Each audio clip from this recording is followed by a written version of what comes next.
Stream Elements says Dark Mode Gaming TV is now live. Streaming The Evil Within, Straw Hat Axiom plays Evil Within inverted and its base.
Carnage_Razor says Outro.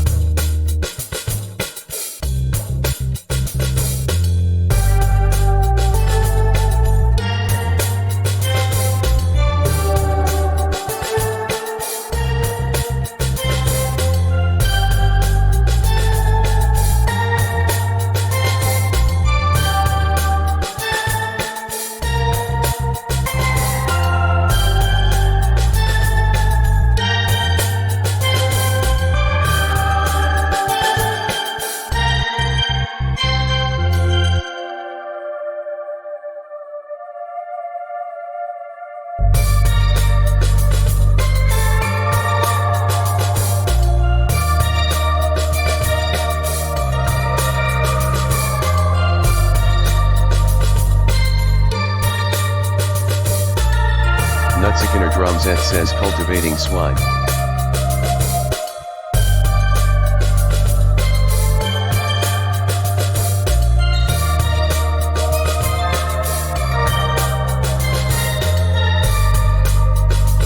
Carnage_Razor says what game you playing so I can update the title for you homie.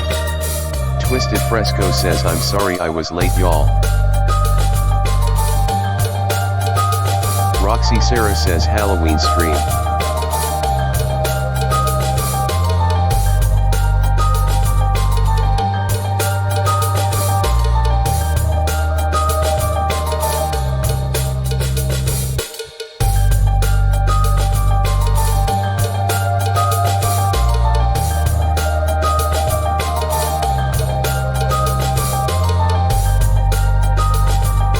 Carnage_Razor says at Nutsikiner don't forget that team viewer info dude.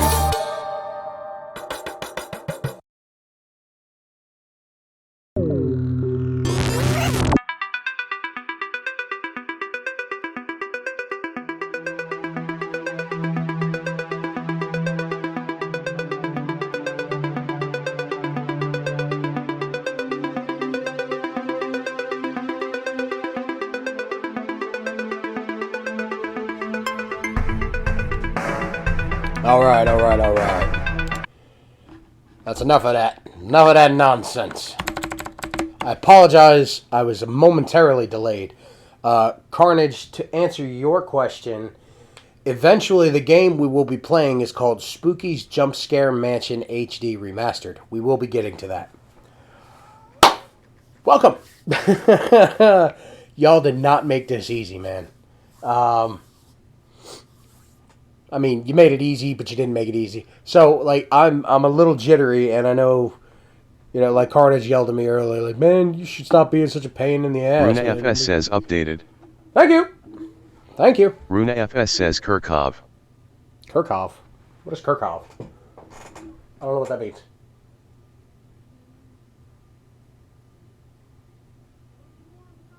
Anyway. Carnage _ Razor says KOVLMAO. Runa FS says Kerchow. Alrighty. So, yeah, Carnage yelled at me earlier because, so Shy when I _ the _ trash _ panda. yeah, I says figured out a Fresco. TTS for this channel too. See that shit? I may not have the actual chat box on the side to actually look at it and everything, but I can keep up with you motherfuckers because I figured out how to get a TTS that'll work for this LOL. channel and the other channel. So I'm good. I'm covered either way. Either way, y'all. Madhouse 148 says do you keep us? Madhouse 148 says with. Madhouse 148 says us. Madhouse 148 says mother. Madhouse 148 says fuckers. Runa FS says SMH. What? I don't know what I did wrong already. Runa's shaking her head at me. I don't know what I did wrong. Madhouse 148 says I'm an asshole, I know. Oh, she's shaking her head at him. Whatever. I don't know. Anyway.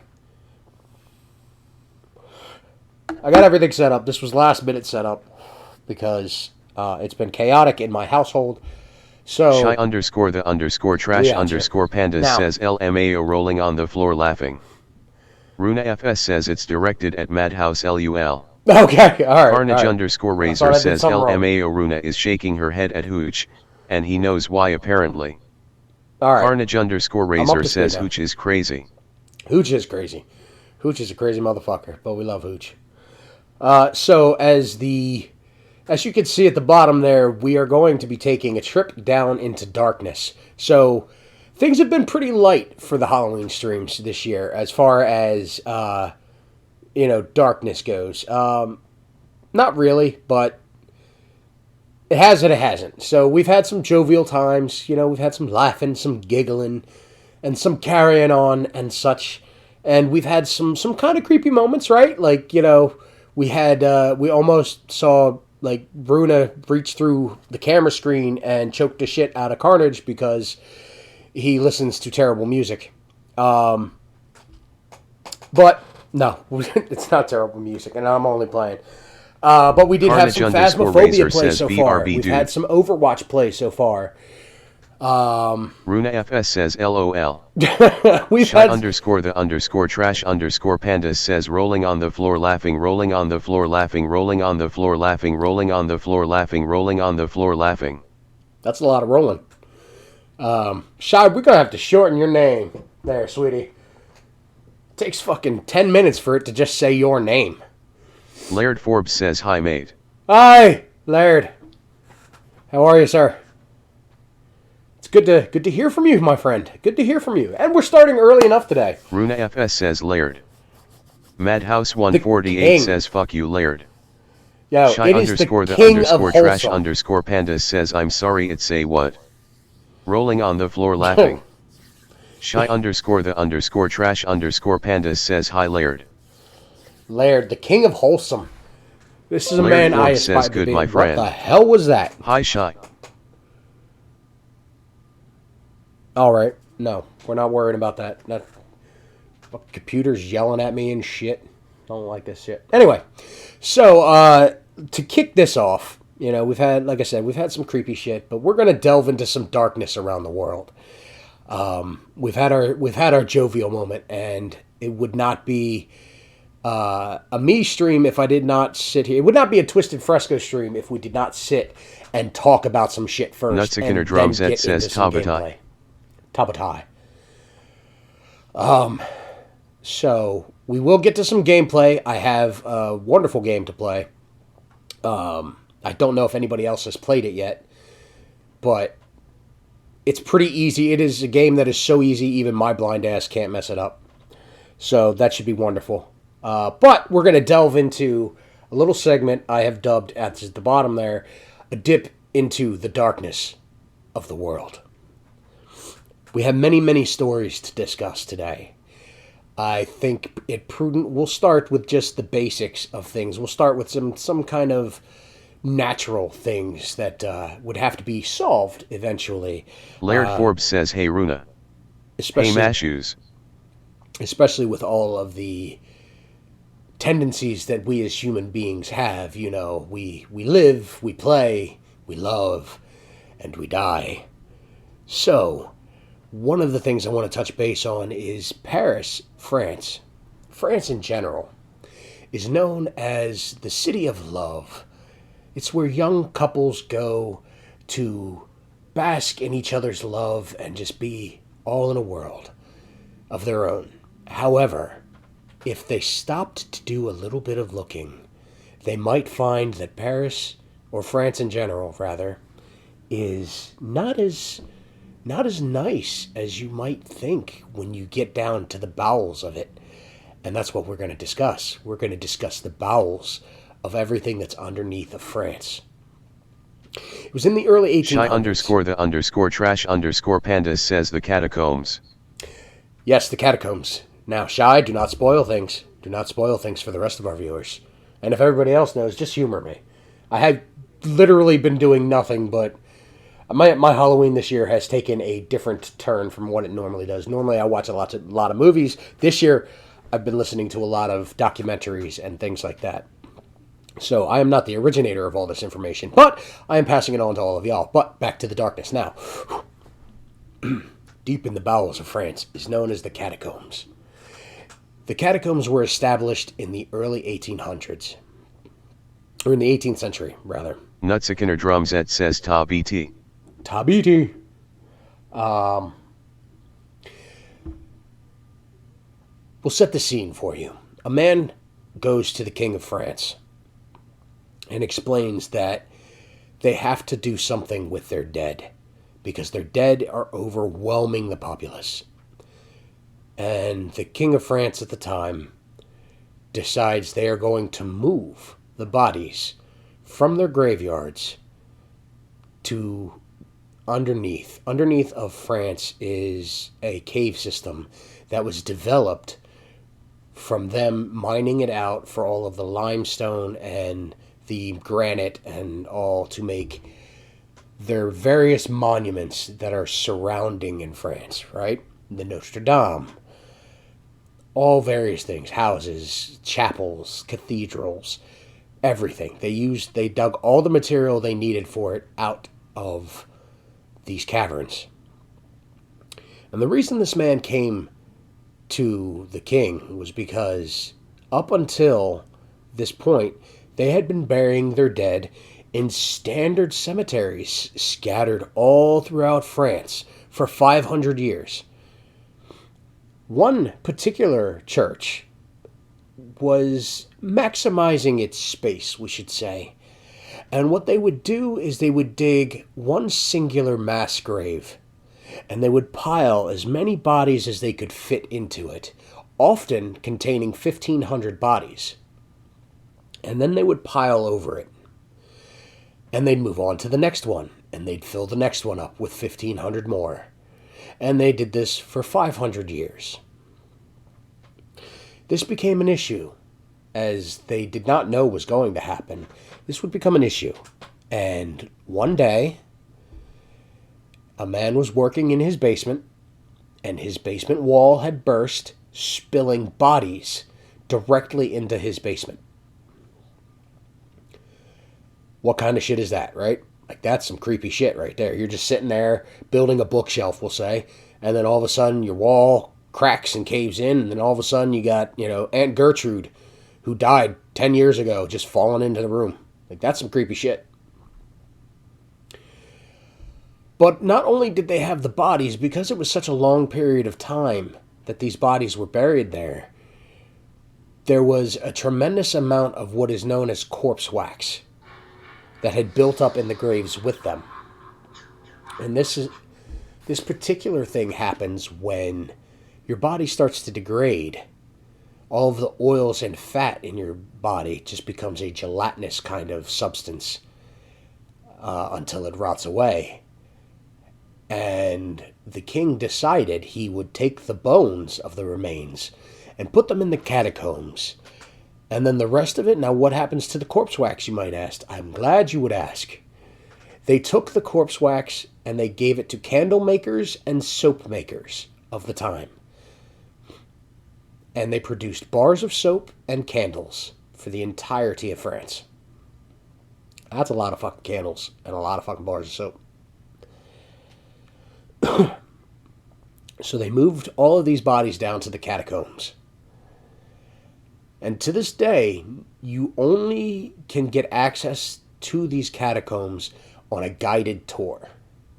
The rest of the undermined area is off limits because in France, if you buy a house, you not only own your property that is on the grounds and above it, you own everything that's underneath of it as well, and that includes whatever space is directly underneath of your house. So if your house caves in, you have to pay for it. If you happen to be walking and doing some yard work one day, and you go plummeting inside of a sinkhole and wind up in the catacombs, if you survive, then you have to fix it. It's on you. If not, you've wound up in the perfect place. And those are the catacombs of France. Another interesting thing, which France did this as well, but there's two churches, two chapels, if you will, out in the world that decided there should be more to do with someone when they're deceased. It should not just be that they're just deceased and forgotten about. No. What better way to remember people and have use for them even in their death than to use their bones and their remains to line chapels. There are two churches, one specifically in South America that I know of. I forget where the second one is. The churches are, their openings, their walls, their floors, they're all decked out and decorated in the remains of human beings. Real human beings. Not like they went out to the spirit of Halloween and bought a fake skeleton. No. They used real people's bones to decorate these churches. And could you imagine? Could you imagine walking into that? I couldn't. That'd be weird. That'd be creepy. Probably another reason I don't go to church. Not that religion is wrong. You all have your own opinions, and that's fine. We all have our own opinions. We are people. That is what we do. But no, I will not be made into a pillar, sir. Thank you. And now we move on. I'm kind of dancing around, and I apologize. I'm a little nervous. I've had a lot to... got a lot to live up to. Like, everybody else has done a bang-up job so far, so I want to make sure I'm doing justice to everything. All right, back to the mood. Now, let's talk about some strange theories and cases, and you can't have dead bodies without people who have made dead bodies. Laird Forbes says you're doing ace.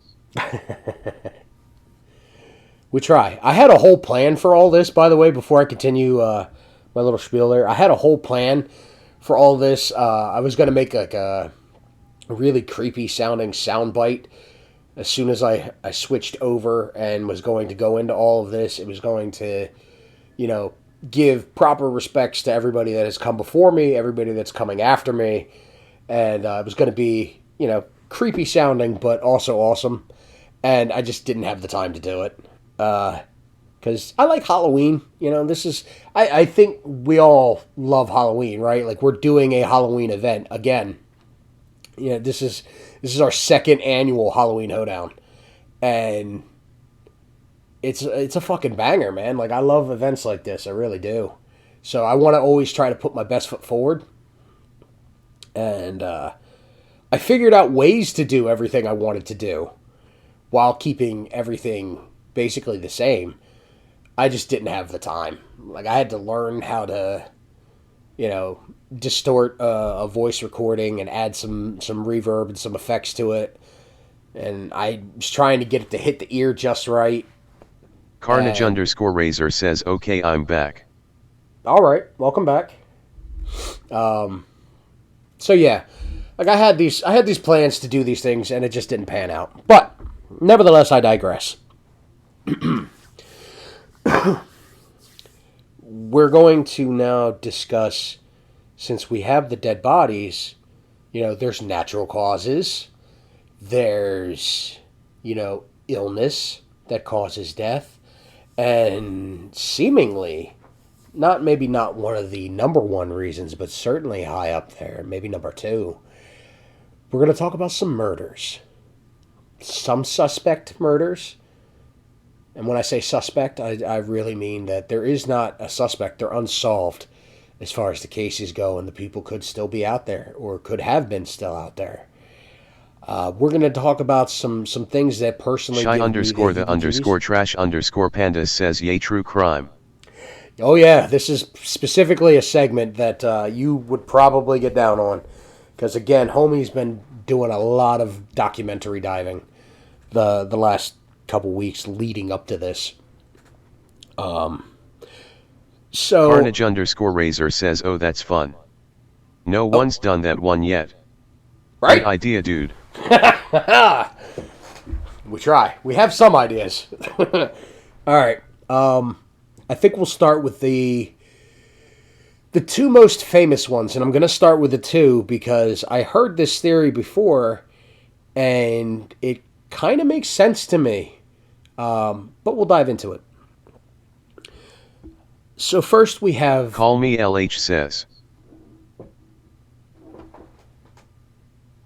What up? All right. Actually, yeah, we could touch base on Salem, too. Fuck it, we'll put that in there, because there was a lot of innocent people that died there. But, all right. We're going to start off with the wonderful, wonderful case. I say wonderful, and it's not really a wonderful thing, so I apologize. It's not wonderful. Murder is never wonderful. The fascinating cases of Jack the Ripper. And people have a lot of theories as to who Jack the Ripper was, because obviously he's dead now.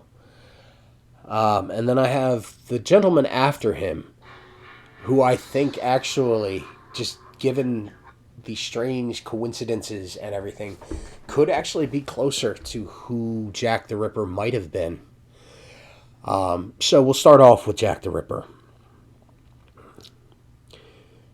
In the 1800s, in England, there were the bodies of 4 women over 2 months. I believe it was 4. My number, again, you have to understand too, I apologize if I get some facts wrong. I'm sure somebody will correct me, in which case I can go, yes, all right, so it's not that one, it's this one. So I apologize in advance. Now, I believe it was the body of 4 women over 2 months. And the first woman that was found in the street by 2 gentlemen. And they kind of left the body alone because they couldn't argue, they could not decide what to do with her. One figured she was a drunk, or they both figured she was a drunk. So they should probably prop her. The one guy figured they should prop her up onto a wall to kind of let her sleep it off better. The other gentleman said, no, we're just going to leave her. It's not our problem. And made quite a convincing argument, so they took off.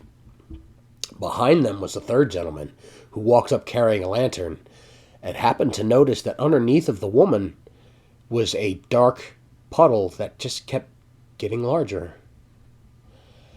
And he turned her over to find out if she was okay, and she had several stab wounds in her chest and face. Her chest and neck. And groinal area, which is going to be a key theme throughout the majority of the Jack the Ripper killings.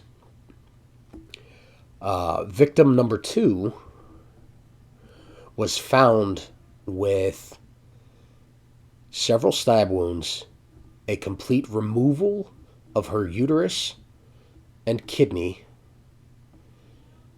and bits of her genitalia. Victim number 3, very much the same. Removal of her uterus and her kidney. No, her kidney was left intact. It's victim number 4 got it the worst. The very final killing for Jack the Ripper was his absolute most gruesome. And the police stumbled upon it in a room. The woman was cut to pieces, quite literally. There are still photos today that show the fourth and final victim for the Jack the Ripper killings. And you can look them up. I'm not putting a picture of them on screen. It is not for the faint of heart. It is quite terrible. It is quite nasty. But suddenly, seemingly just as fast as they began, they were done. Nobody knew what happened. He just disappeared. Some say he decided to lay low. Some say he got his fix and then gave up. Some say he died shortly after his last killing. A very important keynote that needs to be remembered in the Jack the Ripper case is, much is the fashion of most serial killers, is they cannot help themselves but to boast and brag about their murders.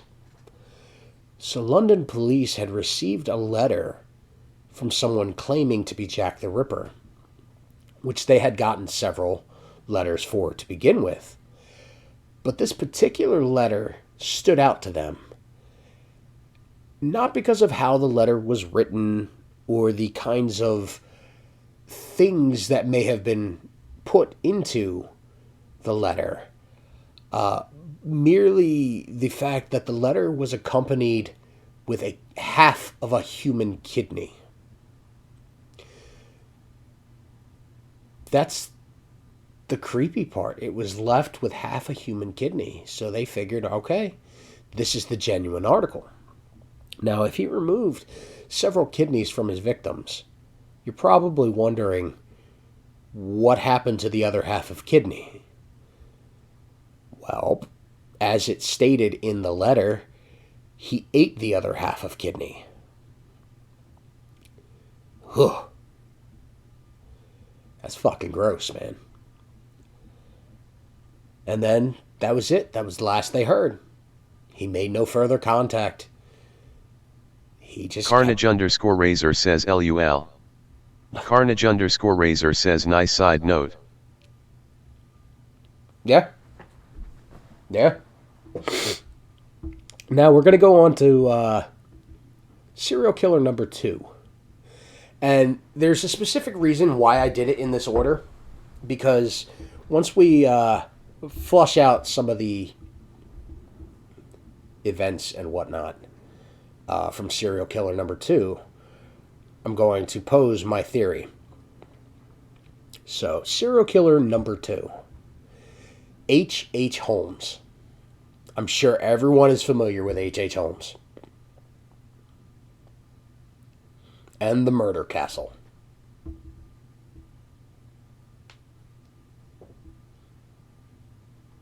Right?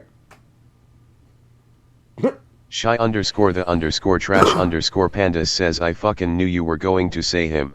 The literate juggalo says that a real estate firm. If it was, man, you would not want to buy a house from H.H. Holmes, brother. It would be very bad for your health. The Murder Castle. Carnage_Razor says no idea who that is.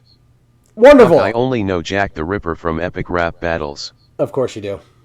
Well, not that you have long to listen, but I'll get into it.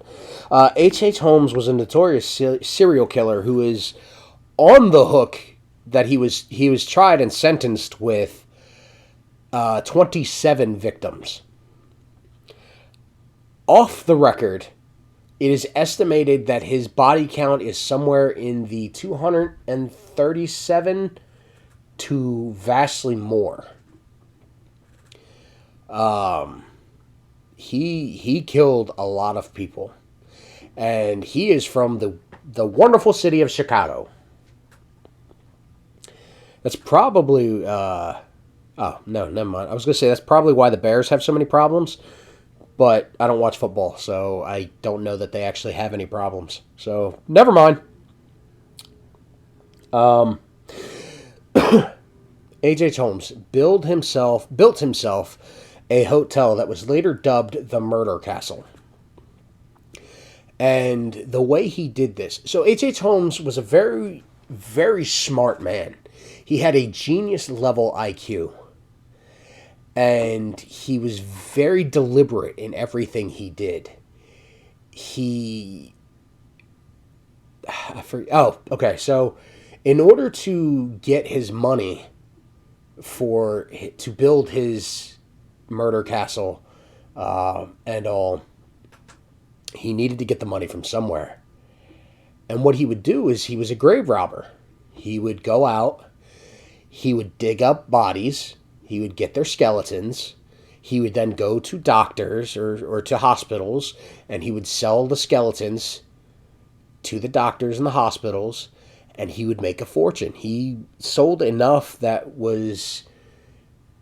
I want to say he sold about what in today's money would be the equivalent of $200,000 to $300,000 worth of skeletons. That's a lot of fucking dead people to dig up. And... He did all that, and he built his murder castle. And his murder castle was conveniently going to be placed... Shy_the_trash_pandas says that's how he got into medical school at the time. Back then, doctor had to grave rob to have cadavers to work on. Right. Thank you for filling in the gaps. I legitimately appreciate that. I'm not going to be hitting every hardcore fact because... I've only got a 3-hour time slot, and if I went in depth with everything, it would take me forever. So, Shy_the_trash_pandas says sorry, rolling on the floor laughing. No, you're good. You're all right. I would prefer if you have any little extra tidbits, you could throw them in there. I'm all right with it. At least it helps bring everybody together to know the kind of evil this man was. So he did all that, and he used several contractors. Now, you're probably going, well, that's pretty common when you're building a big area. It's really not. So typically when you're building a hotel or an office space or anything like that, you hire one contractor, and he's who has the contract to build your building. And they'll do the whole thing, and it'll be that. But so that nobody else would have an idea of what he was building or how it was going to be constructed, he hired his first contractor, had them build a certain portion of the hotel. Then he hired a second contractor and have them build another portion of the hotel. And he did this so that he could create an intricate maze that only he knew the full layout and design of. So that nobody else would know in the world. So that nobody could go, that's pretty strange that I just built a hotel that instead of just leading you outside or leading you to a central area has all these different passageways and tunnels and all. And that's how he did it. That's how he built his murder castle. And he built it right down the street from where the World's Fair was going to be in Chicago. And the idea was that he was going to bring people back from the World's Fair, and he was going to go ahead and put them down. Now, we're going to do what really kind of landed him in trouble, and then we're going to connect the two, and I'm going to tell you how we're going to get connected to. So, one of the last things he did before he was caught, and actually led to him being caught, was he tried to commit insurance fraud with a gentleman. And the gentleman had died. And Holmes was he was deemed the beneficiary of the insurance amount. And the way he got the guy to agree to this was, you let me collect on the insurance money, I will pay you $500, which at that time was a significant amount of money. And the gentleman had died.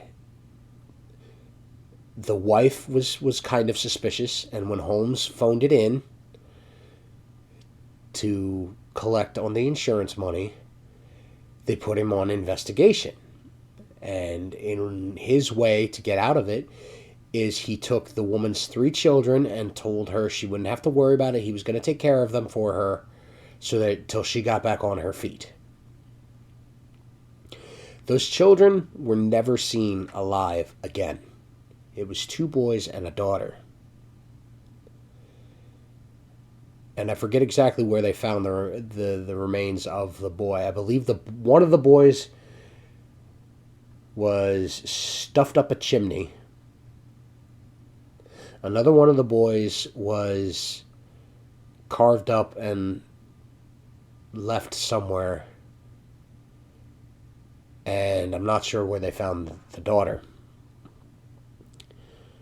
They did catch Holmes, and they hung him. They believe they hung him.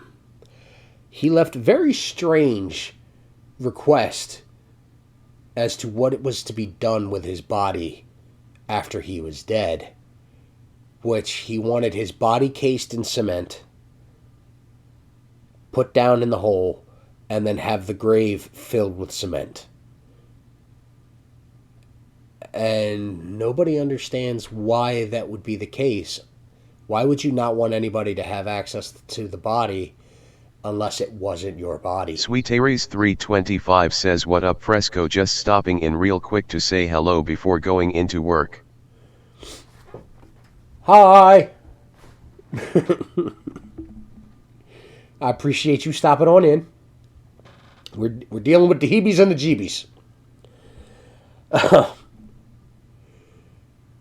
So yeah, they hung him. They encased his body in cement, and they encased the grave in cement. And people are speculating, because he was a genius, like, he didn't get caught very quickly. He had enough time to do a lot of stuff. A lot of murders. So Shy _the _trash _panda says, what about the Bee Gees? The heebies. The heebie-jeebies. Anyway. Now,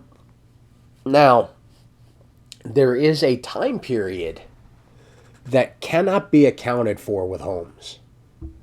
And this is why I'm suggesting perhaps Jack the Ripper and H.H. Holmes are one and the same person. And I'm sure Shy knew I was going with this. In 1888, Holmes was released from a small stint in a psych ward. He was released in January. Shy _the _trash _panda says ID. He was released in January of 1888. He was not hanged until, I want to say, August or so. Or maybe even it was in like November of that year of 1888. But for that time period, nobody has any idea of where he was. And then in that time period he was gone was the Jack the Ripper killings. And you're wondering, how can you make that assumption? How can you link the two just because he was not accounted for? Maybe he was laying low. Maybe you're right. Maybe he was laying low. I can identify that.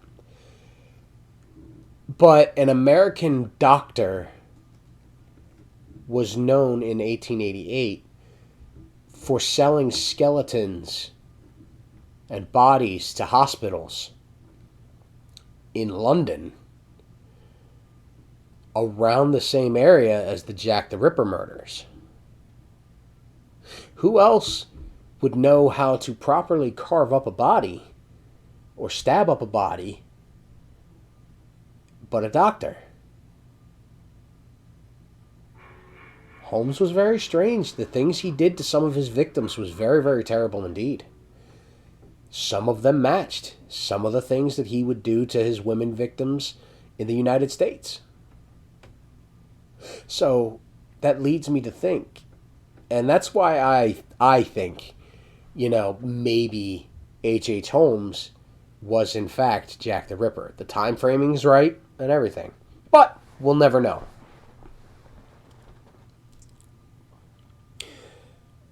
So that's those two.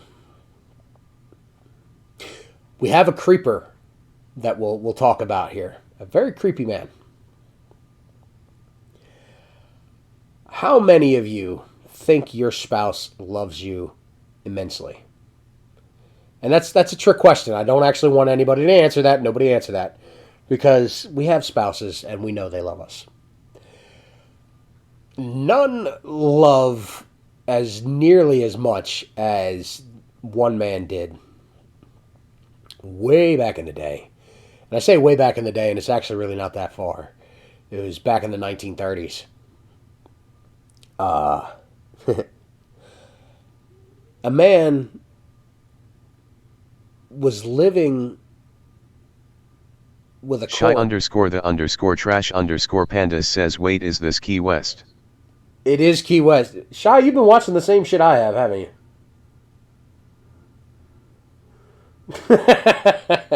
Yes, this is Key West. This one's Key West.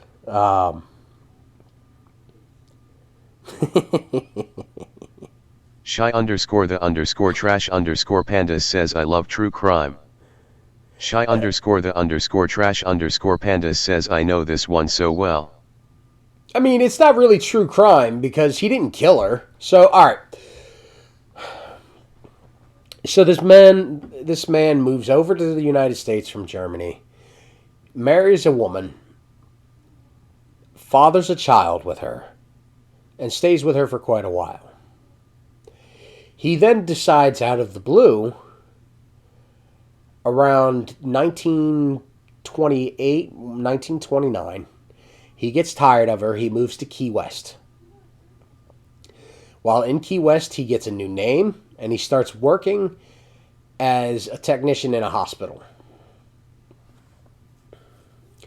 And one night, while working in the hospital, a woman comes in. And you're probably wondering, like, okay, yeah, women come into hospitals all the time, men come into hospitals all the time, so what's the big deal? This man was apparently visited by the ghost of one of his dead ancestors years ago while he was still in Germany, who told him and showed him a vision of the woman he was destined to marry. Now we flash forward back to 1928, 1929. He's working in the hospital in the ER, and a woman comes in, very sick, and she's diagnosed as having tuberculosis. And he looks at her, and it's her. She's the woman from his vision he was given from his dead ancestor. And from that moment on, he stayed by her side. He tried to take care of her. He moved her into his house. Or so. He had his own ideas for how he could cure her. So he would make various tonics and concoctions and medicines together to try to give to her to kind of heal up the tuberculosis and make her better.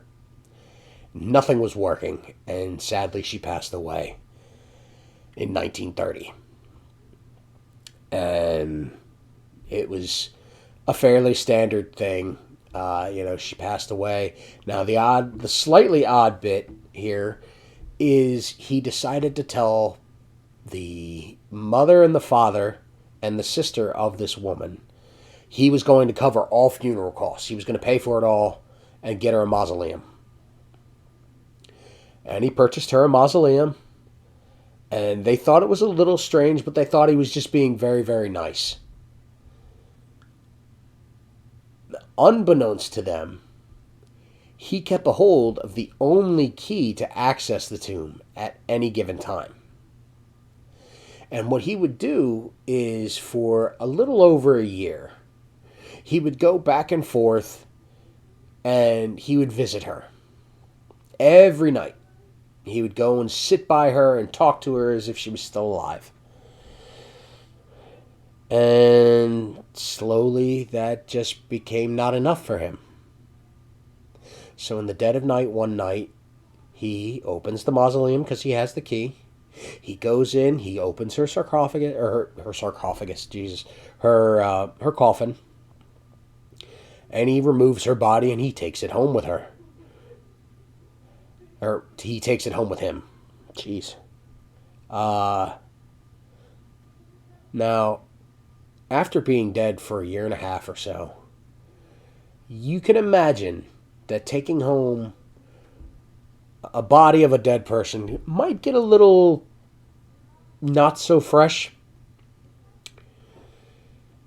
He found ways around this. He would buy obnoxious amounts of perfume, and he would use the perfume to kind of mask her rotting smell. In order to keep her frame rigid and sturdy so that, she could exist still, he filled her with coat hangers, wires, rice, things like that, things that would add substance to the body. And he lived with her for 9 years. Every day, he very rarely ever left her side, except to go get other supplies he would need to kind of fix her up and to keep her intact.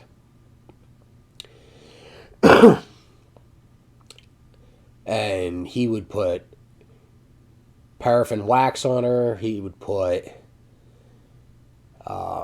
sew kind of the remaining bits of her hair down as best as he could. Cloth, silk cloth to kind of fill in the bits of her skin that were missing.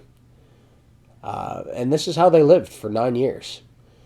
At nighttime, he would dance with her. During meal times, he would sit her up in a chair and talk to her while he ate. At night, he would sleep next to her. And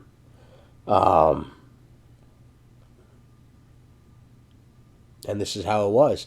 A little boy found it strange that a man was dancing with a doll. And rumors began to fill the town with what was going on. So much so that her sister busted in the door one day to find him dancing with her corpse. And they put him on trial. But oddly enough, they found him mentally sane and stable. So he didn't serve any jail time. And the statute of limitations had already run its course for the theft of a body. So there was nothing more could be done. They took her remains from him. And at a later date, they secretly buried the body in another place. 0Z0 I says EY Fresco, loving the storytelling, been lurking just listening to you tell these spooky stories. I appreciate you, Zo. Yeah, man. We all about these spooky stories. I got I got a little bit of goosebumps going on now. Cause who could do that? I couldn't do that. I mean, I love my wife and everything, but I ain't keeping her around when she's croaked. That ain't happening. Nothing came of it. When he passed away, though, they found him laying in bed next to another life-size doll, bearing Shy a underscore the striking underscore trash resemblance. underscore pandas says some people are sick. Yeah, man. Some people are grody. Like, that's grody, right? Ugh.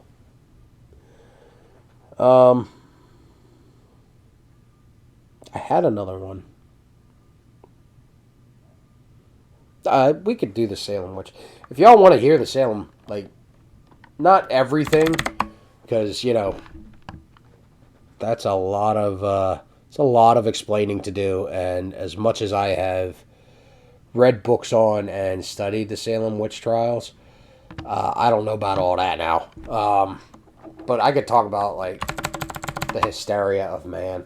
Because there's one man I genuinely feel sorry for the Salem witch trials, and he got it the worst of all of them, and that was Giles Corey. He got the worst death sentence out of everybody that ever died during the Salem witch trials. We didn't get any burnings here. Like, that was back in England and everything during their their witch trials and all. What we had here was mass hangings. And everyone from the elderly to children were supposedly witches. And it's all because teenage girls can be a pain in the ass. But Giles Corey had a horrible, horrible death. And I say that because they took this man, they stretched him out, not like on a rack or anything like that, but they had his hands and arms bound and separated. They had his ankles bound and separated. And he was on top of a flat rock. And they took another boulder, gigantic boulder, and they lowered it onto this man slowly and pressed him to death. That's fucking horrible. That's absolutely terrible. But that's, like, you hear people in Salem talk about it now, and there's a rumor. One of the theories is if you see the ghost of Giles Corey anywhere in town, the town burns. So people kind of do their very best to stay away from the area where he was pressed to death. Because if they see his ghost, they think the whole town will go down in flames. And they wonder why those ghosts would still be wandering around. Because they're fucking pissed. They were falsely accused. Falsely accused of being something they were not. Put on trial for something they are not. Found guilty for something they are not. And then put to death by either hanging or pressing. And the only one on record to be pressed was Giles. Was Mr. Corey. So yeah, that would be, if their spirits are wandering around, that would be why.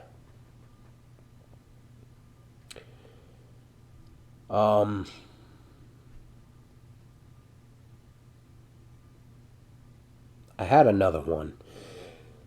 It hits a little close to home because it deals with a youth. Because people are fucking nuts.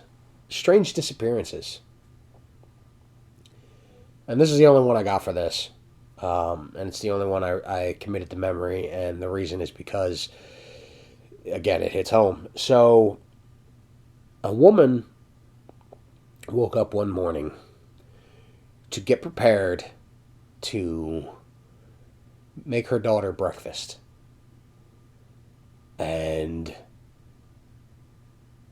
she started fashioning the eggs in the manner in which her daughter was accustomed to. She started fastening her breakfast and getting it all together and setting it on the table. And she went to go wake her up. And when she opened her daughter's bedroom door, there was no child. The room was empty. The window was shut. The door was closed. No signs of a disturbance. No signs of a break-in. The woman could not figure out what happened to her daughter.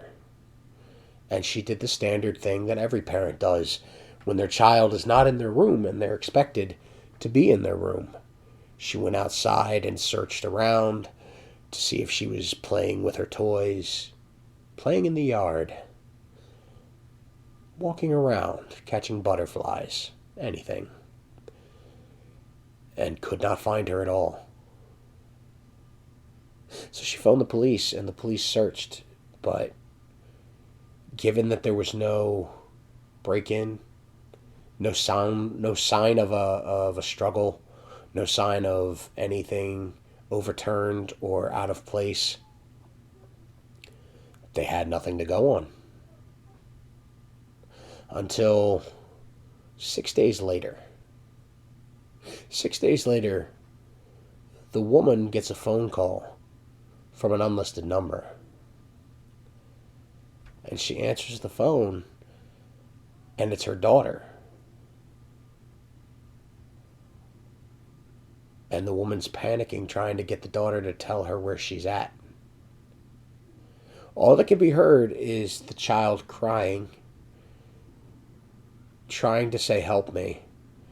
And you hear a male voice in the background yelling, "Who gave you permission to use the phone?" And then it hangs up. That child, to this day, has not been found.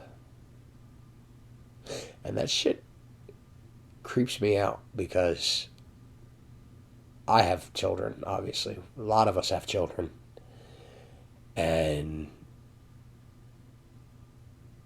to not know where they are and suddenly have them gone just kind of, it shakes you to your core, you know? It fucking hurts. So I can only imagine what that woman went through. Thus is the spookiness of Halloween, people.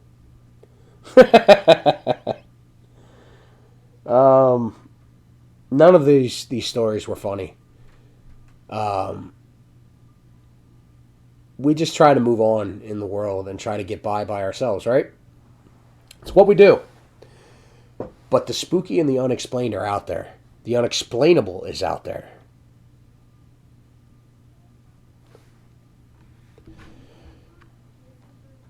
All right. Well, I think it's time we get into the meat of the thing, yeah? Did y'all like my stories? My creepies? I gave myself the heebies and the jeebies. 0Z0I says that helpless feeling when you don't know what's hurting you kid or not being to help them is the worst. Yes, exactly. Oh, man. This has been story time with Fresco.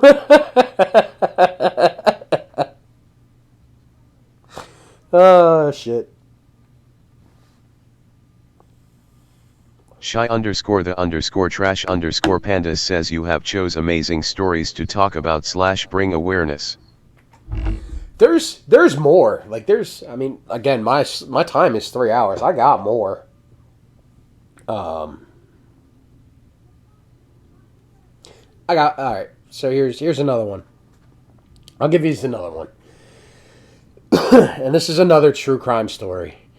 And it's another one that has not been solved. All right. Oh. So in Chicago, again, Chicago seems like a fucked up city, bro. I mean, I can't legitimately say that because I ain't never been to Chicago, but at least hearing their history and some of the shit that's going on in Chicago, man, I am never moving to Chicago. But they got good pizza, I hear. Anyway, this is the 19... 0Z0I says I'm Chicago born and raised LOL.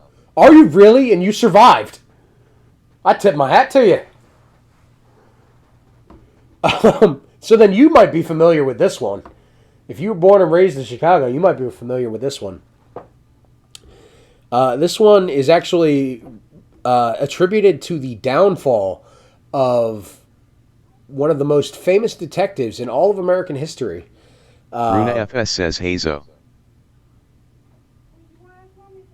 The detective in question is Detective Elliot Ness. The final Runa FS says I've been listening while doing some chores. Smiley face. I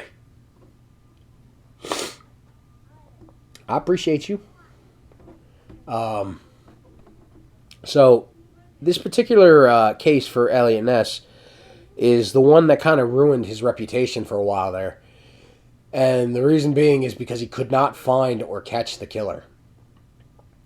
He was known as the Torso Killer. And I do not remember the total number of bodies. It was something ridiculous when all said and done. If you put them all combined together, even Shy underscore the underscore trash underscore pandas says, oh my god.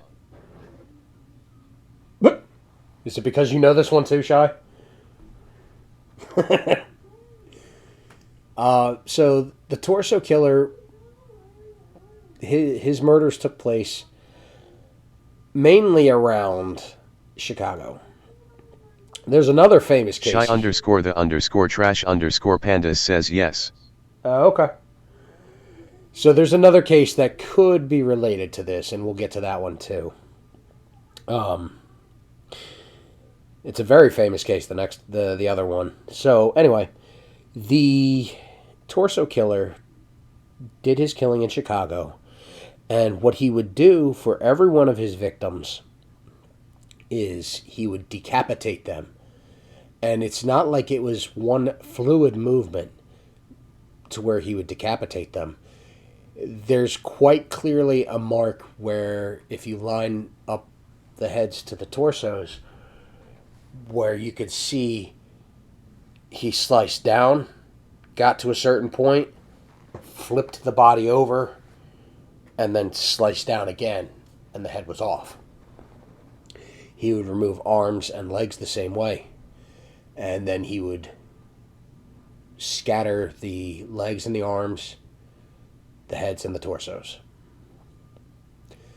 The problem was, and why the police had such a difficult time figuring out who the killer is, or was, is because he would only go after transients. So in Chicago at that time, they had a very big problem with, I forget what the correct terminology for them, but the best way I could, bum camps, like just men that would go into town, they wouldn't have a penny to their name, they would all get together in a community, they would make tents out of whatever they could find. They'd go in and they would work a couple days here, a couple days there to get a couple bucks for meals. And then they'd hop on the train and go to the next town. And he only ever targeted these transients. And he racked up, I want to say... So the first body was found...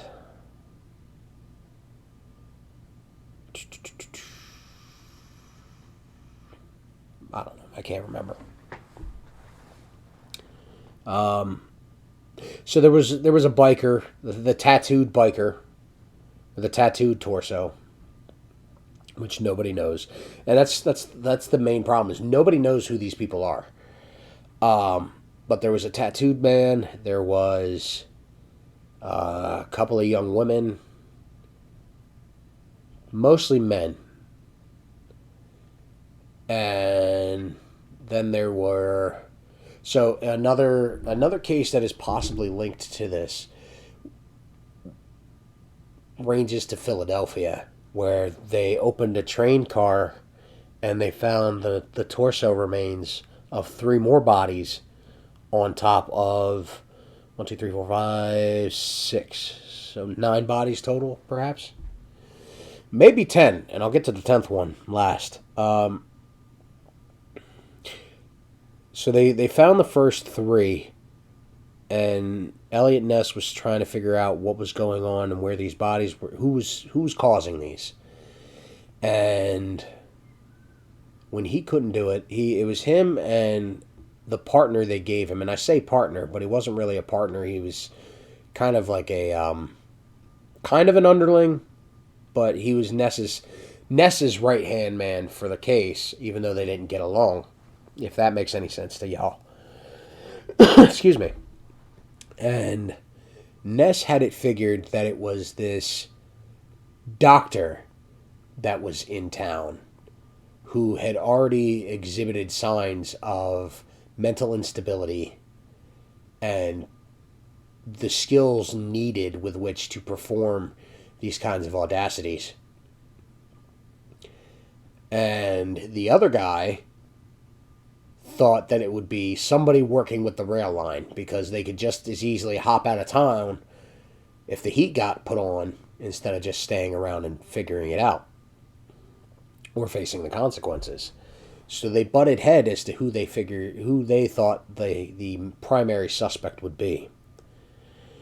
Coincidentally, when Elliot Ness had brought the doctor in that he had suggested could be the killer, it was 10 days of silence. No murders, no deaths, no more torsos turning up, nothing like that, right? Circumstantial. The day they released him,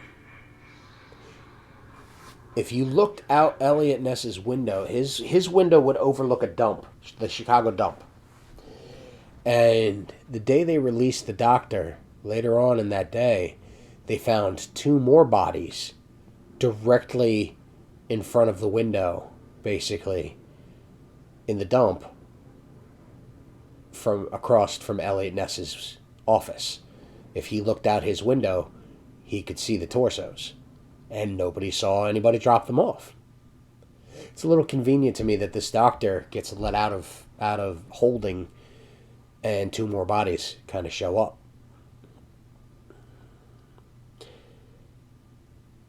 Now, if you take all of these killings together, the killings for the torsos that were found in Philadelphia, it is believed that either they are the same from Chicago, or it's a copycat killer.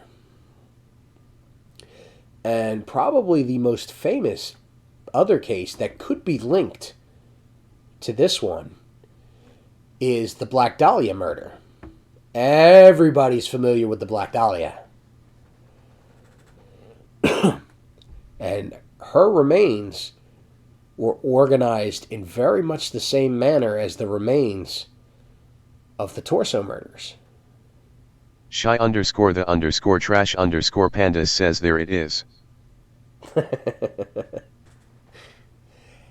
And they never caught the Black Dahlia murder yet. They don't know who it is. So there's that. Now, why did this case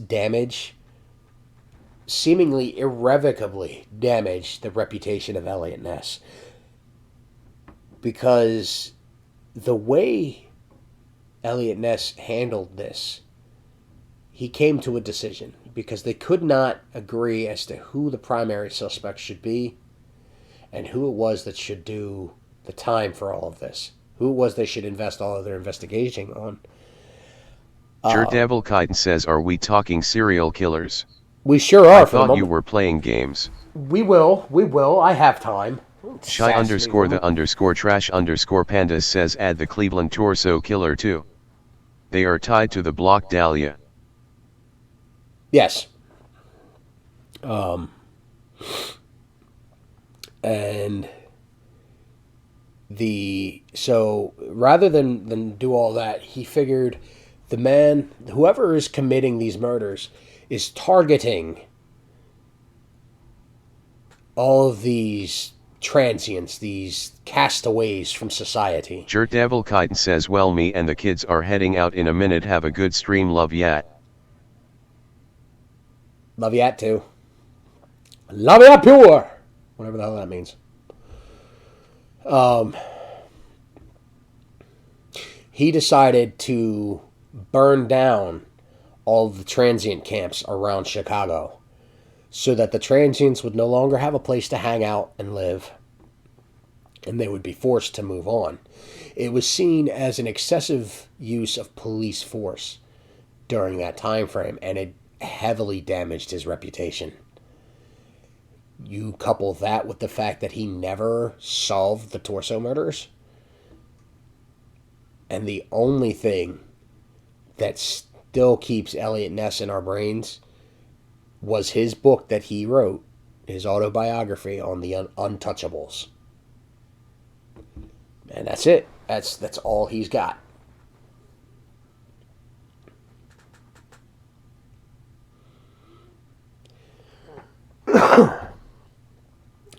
We could talk about some ghost sightings right quick, because I figure I'll do this last story, which deals with ghosts, because I've hit everything, right? I've hit creepy location, I've hit serial killers, I've hit creepy people just in general, or at least a creepy person. We could talk about a highly ghost active area, and then we'll get into the game. How's that sound to y'all? Coincidentally, the ghost story has to deal with another. The literate juggalo says at Jert Devil Kite gonna bring my guy back something good. No, she ain't bringing me shit. She ain't bringing me shit. All right, so the last thing we'll talk about is a lot of Shy underscore the underscore trash underscore pandas says you're doing amazing fresco. Have you heard of Robert the Doll? No, I haven't heard of Robert the Doll.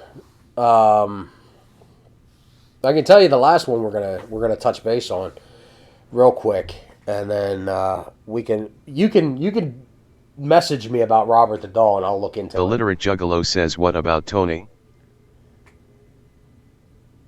What about Tony? I don't know. So the last thing we're going to talk about right quick is some spooky hauntings. The literate juggalo says greatest serial killer there was, he's great. The literate juggalo says a real tiger. Oh. Gotcha. Well, the egg's on my face, folks. Anyway. Shy underscore the underscore trash underscore pandas says rolling on the floor laughing. So the last thing we're going to talk about is the hauntings in the California area that are very prominent in the area or the areas that were affected during Charles Manson's family time. The Manson family. The acts that were committed by the Manson family. And yes, I know it's still a murderer, and I'm well aware. He was a very terrible man. But it's said that Sharon Tate, who is probably one of the more famous names, anyway, that came out of this, it's rumored that she may have seen her own death coming well before it ever happened. But we'll get into that. So we can start with the Tate house, actually, so we'll get into that right now. The night that Sharon Tate was killed by the Manson family and all, they had broken in. She was pregnant, so they got essentially a 3-for-1 special. They got her husband, they got her, and they got her baby. People to this day find ghost activity in the house, spiritual activity in the house, because it's said that you could see two apparitions in the house that deal with a female, which would obviously be Miss Tate, and then a male, which would obviously be her husband. And people are speculating as to why that they're active. And this house already had a history of hauntings, because the man that owned the house before Miss Tate and her husband had it was another man who committed suicide inside of the house. And Miss Tate had told a family friend one night that she had woken up to seeing a man move into her room. And she ran downstairs all jittery. And she called for her husband, had him come home. But in the process of him coming home, when she got off the phone, she turned around and saw a woman tied up to the banister of the stairs. And it is commonly believed that that woman that is tied to the stairs is her in the future. That she saw her own way of going. That it was her because I believe she was tied to the banister of their railings when she was killed. So that's that spooky shit, man. That's knowing your own death before it happens, not understanding why. Another house in the area that happened during the Manson family killings is said to have pictures constantly being knocked off the wall as if somebody's being drug along the walls. The ranch that they were all hanging out on and partying on and all is said to have at least 6 to 7 bodies buried on that property. The problem is they can't find out because where they were given a court order that they were allowed to dig up certain sections of the ranch, but because it has changed hands and is no longer private property, it's now government property. They can only go 3 feet deep. That's not going to solve anything. And it's believed that they actually buried the bodies 8 feet deep because when they asked the one woman that was attached to all of the killings for the Manson family, she told them as much. They are 8 feet down. So they have used backhoes and shovels, but once you hit that 3-foot mark, you can't go any deeper than that, and they could not. So of the 6 or 7 bodies that are on that ranch, not a single one has been recovered. And their spirits still walk that ground to this day. Ghost hunting teams have gone out there. And while it has been the dead of night and quiet, you can hear people moving around on ledges above you. You can hear screams off in the distance. And nobody else is out there.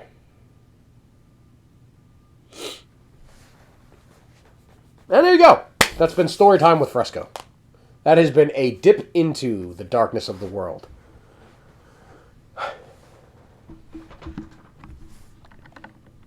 Now, we need to get the game ready. Carnage _Razor says Carnage 9GG Carnage 9GG Carnage 9GG. Carnage _Razor says was dope homie. Shy _the _trash _pandas says way to go Fresco. Well, now we're gonna lighten some shit back up. Let me just we don't need that up anymore.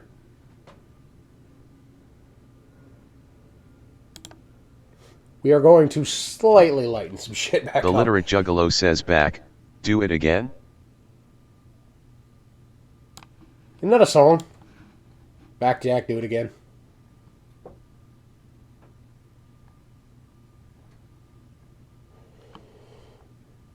Runa FS says run of scat love.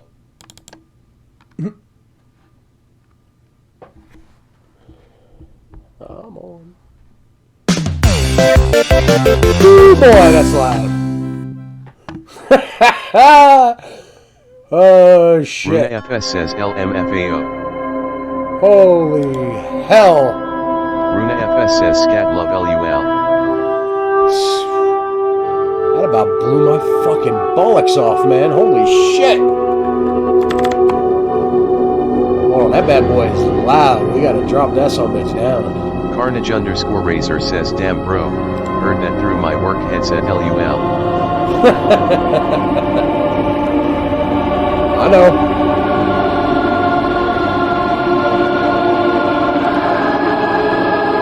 Bear with me. Bear with me. See, this is what happens when... Shy_the_trash_pandas says YAAAI. Carnage_Razor says what face. Sorry. I'm working on it. Ah. The Literate Juggalo says turn it up.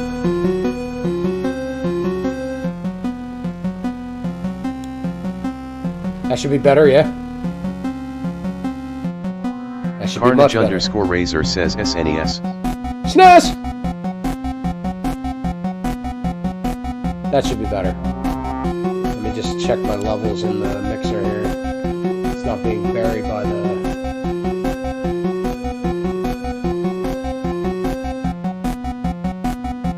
I don't know. I cannot tell. See, this is why I need to hire an assistant. Is it still too loud? Y'all tell me if it's still too loud. If it's still too loud, we'll fix it.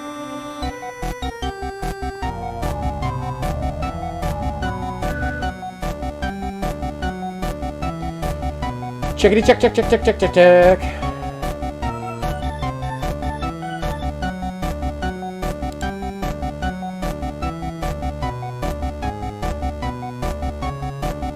Alright, maybe I'll drop a lower. Shy_the_trash_pandas says a little loud still.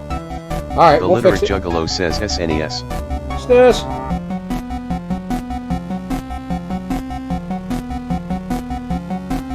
We'll fix it.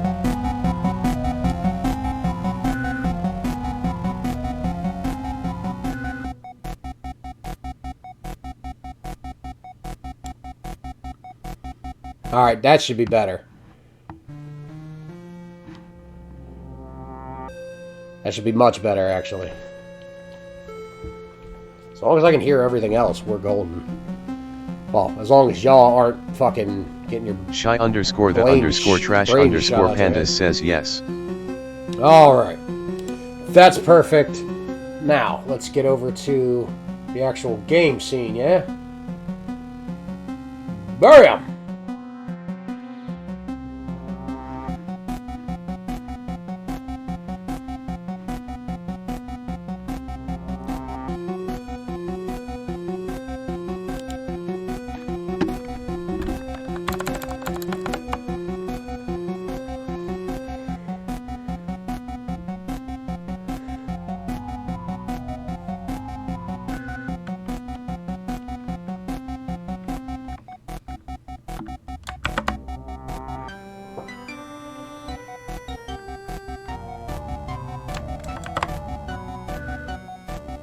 Alright. I just kind of like the music for this, man. You know what I mean? I also lost my mouse, so bear with me a minute. Alright. Now, I don't know who has actually heard of Spooky's House of Jump Scares. Has anybody heard of this game before?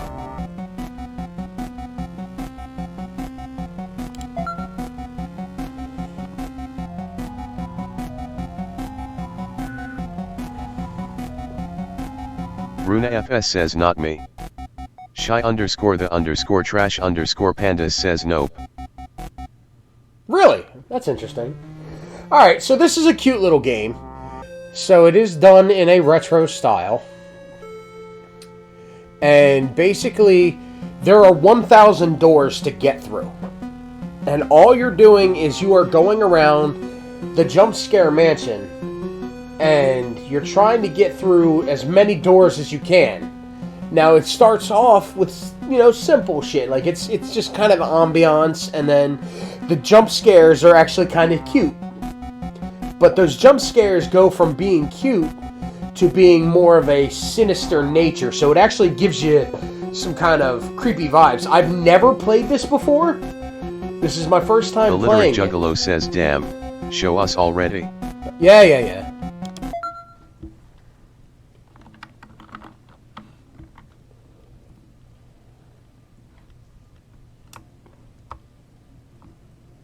Hello, I am Spooky. What up, Spook? And this is my home. Ah. Can you, humble player, make it through 1,000 rooms? Can you find what lies at the end? Or is there even an end? I don't really know. Anyway, just go. Just go. Well, thank you for that.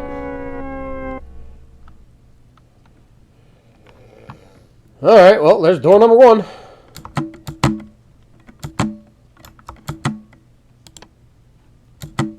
Or not. Oh, that's where I came in at. Yeah, that would be too easy, wouldn't it?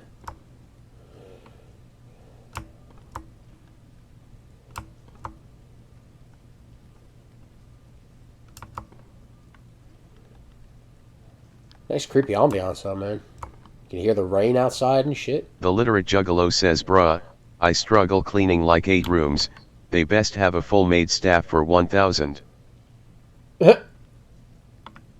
Yeah, man. Holy shit.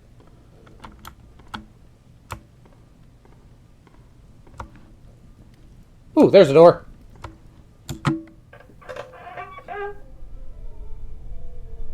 Alright, we got some creepy noises in here.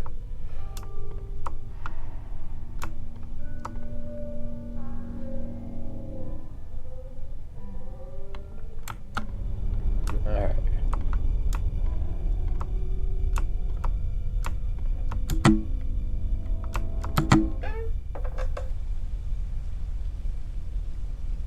We outside? We can't be outside. Ooh, what the fuck is that?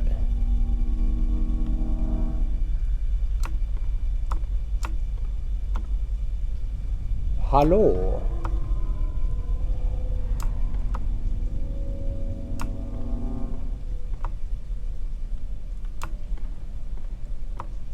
Oh, I guess it's nothing.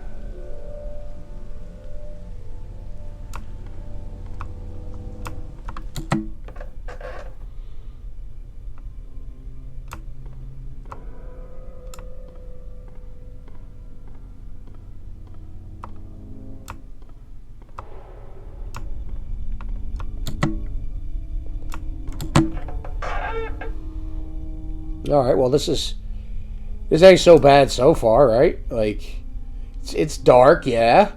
It's spooky. It's got the vibes going, you know.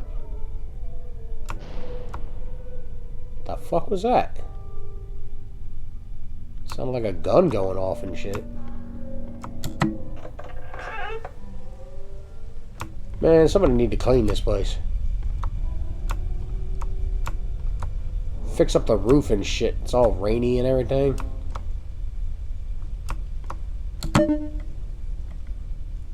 What you mean locked, bro? I know there was gonna be keys and shit I had to find.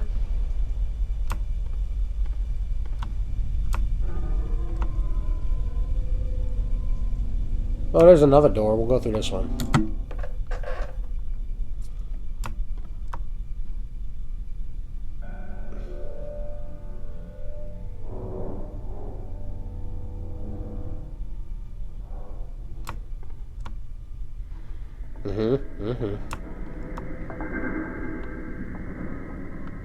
How you doing?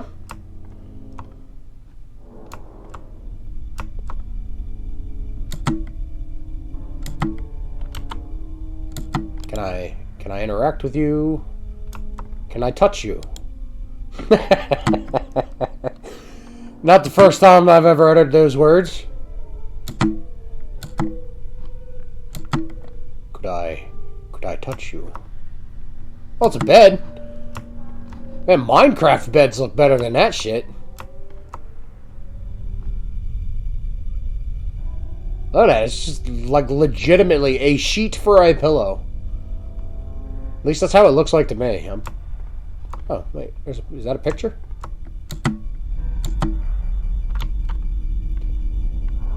And I'm getting the creepy vibes in my ears and shit. I get this pulsating and everything. What are you? Are you another bed? Okay, why are there 2 beds? Why are they in between? Alright, whatever. No, wait, that's 3, right? Hold on. There's 1 there. That's the door. Yeah, it doesn't fucking matter. Alright, let's go out this door. Hello? Hello? I just want the key. I just need a key. Hello? Hello?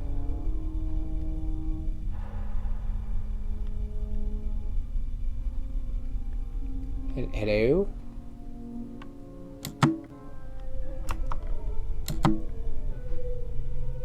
Okay.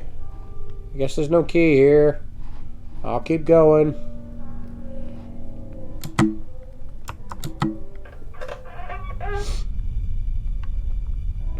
Alright.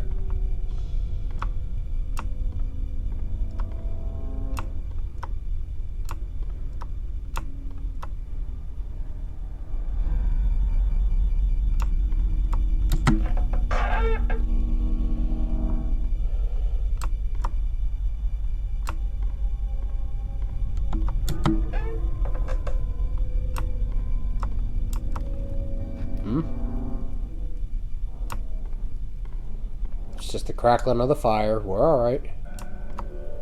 Ain't nothing going on. I've yet to see a jump scare, even by the most minutest of sentences.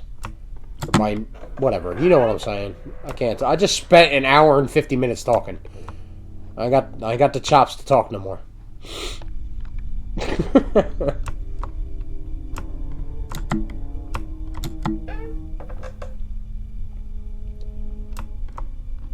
Carnage_Razor says, is it mean to want to jump scare a blind man with sound? No, I think that's pretty common.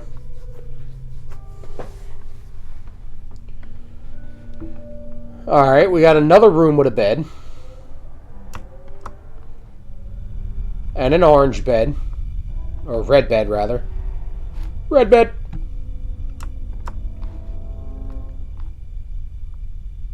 And there's still nothing. There's nothing for me to click on, nothing for me to touch.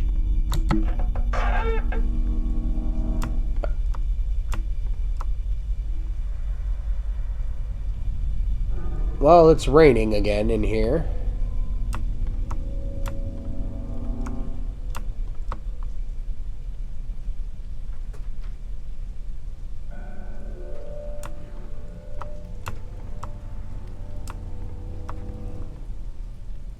Okay, so there's a door there, right? Back to the left is where we came from. And then that's another door. So let's go to this door in the center. Carnage_Razor says, okay, let's try then. What? Man, you can do your best. You have to remember, dude, I have no soul. And thus am usually unable to be spooked or scared. What do we got here? Hello? Man! Ain't got no keys or nothing. What's this? Carnage_Razor says, our oceans are filled with garbage. We've created a hole in the ozone that's frying the planet. Nuclear waste is piling up without any safe way to get rid of it. Carnage_Razor says, any of these doing it? Negative, sir.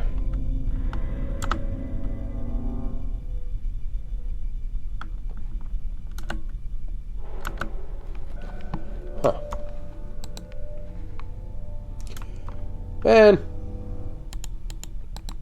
I can't open it? I can't do nothing. I can stare at it, though. Carnage_Razor says, no. Boy, you're cynical. I sure am. Well, I'm telling you, I'm definitely getting the creepy vibes from everything. But that's just it. It's not scary. It's just creepy.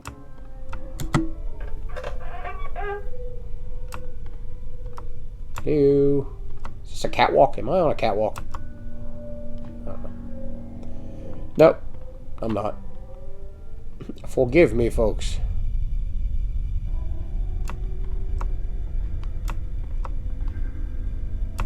What's this way? Another door! Shy underscore the underscore trash underscore pandas says do your little turn on the catwalk. Alright. What room are we in? Room 10? Yay! We're in room 10. Whoa!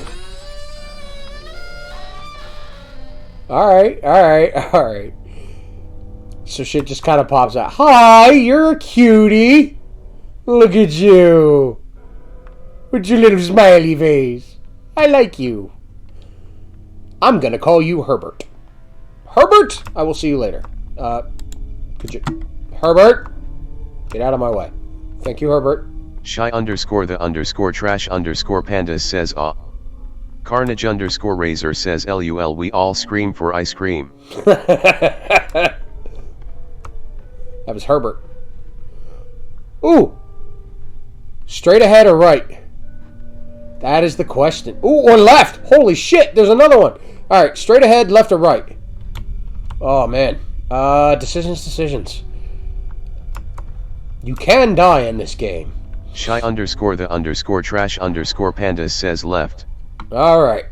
First one said is the first one we go with. Hello!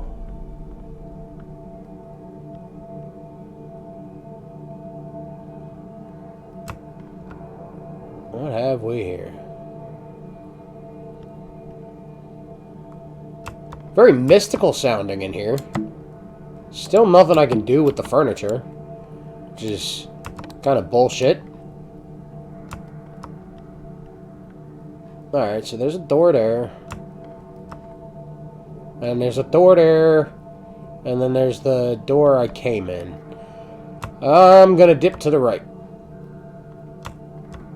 Yeah.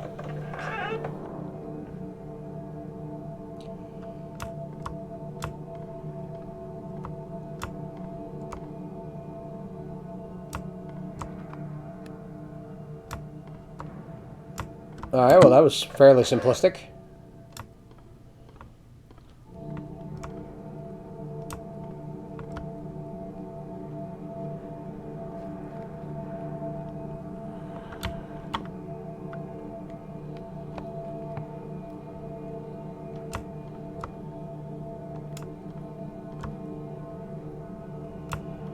Was this just a... Nope. Hey-ah!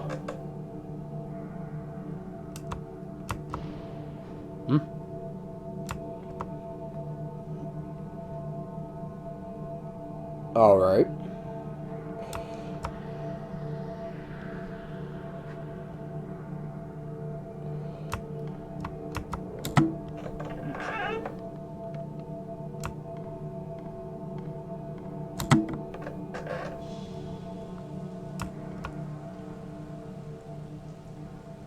Okay. Alright. Oh, there's windows! Yay, windows! The only reason I could tell they're windows is because they're black and that's gray. Alright. Well, that's a door. You know, you would think they would use a slightly better color palette for this.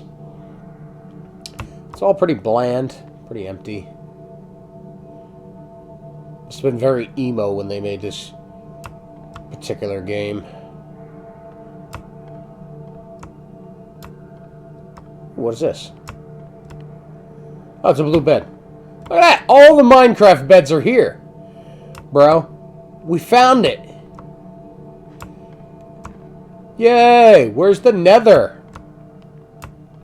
Can I find the nether? How about some diamond armor? I'd be down for that.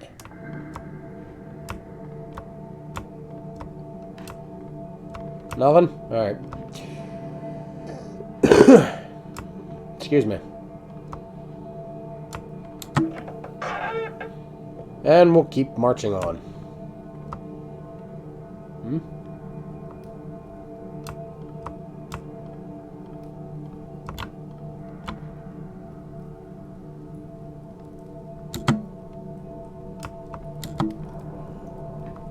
Can I take a torch with me? I would very much like to have a safety torch.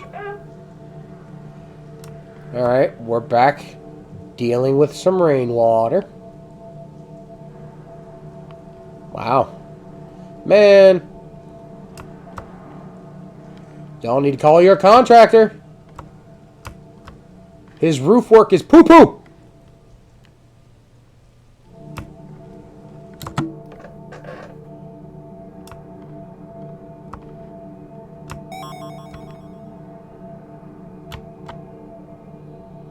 Alright, well, we already had Herbert. We shall call you Sheldon. Alright, Sheldon, I appreciate that. That was something to break up the monotony. Bam. We're getting there. What do we got here? Well, we have made it 27 doors. So that's dope. We're just going, man. We are chugging along. A lot of little, like, subtle sound effects and eerie music and such. Nothing, the fuck is that? Nothing too creepy.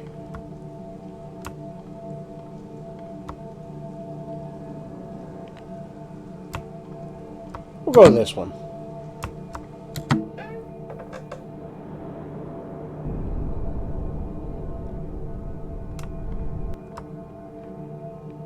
Alright, alright.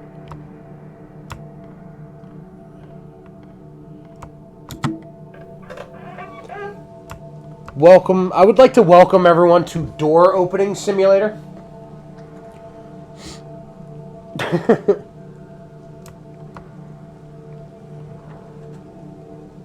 And we're at 29. Is it just as long as I go through a door, the counter goes up? Because if that's the case, bro, I'm about to just pound through doors.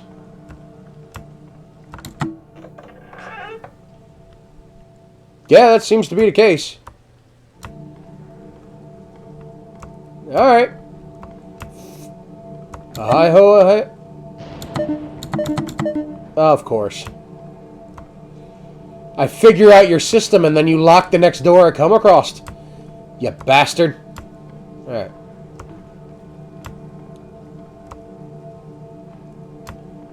Alright, alright. We can do this. Just gotta find another door. Confounded at every turn!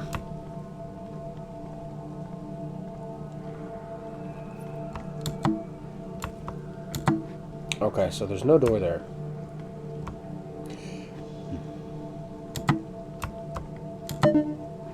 Fuck! Alright, so those two doors are locked. Confirmed. That one's not.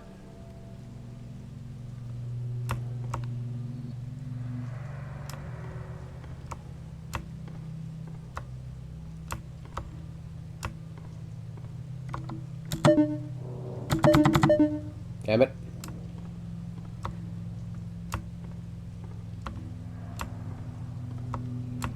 Was I just here?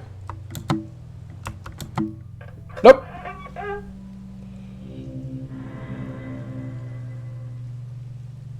I can't tell if the doors are going up or going down now.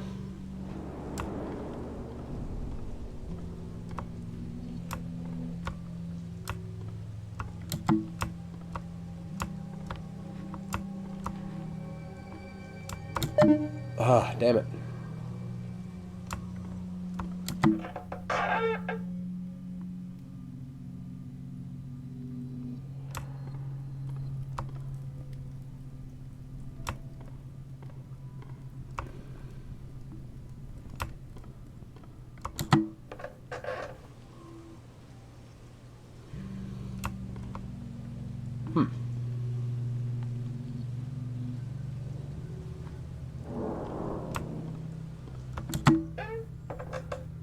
Anybody trying to take a nap? The rain in that last room would give anybody nap time.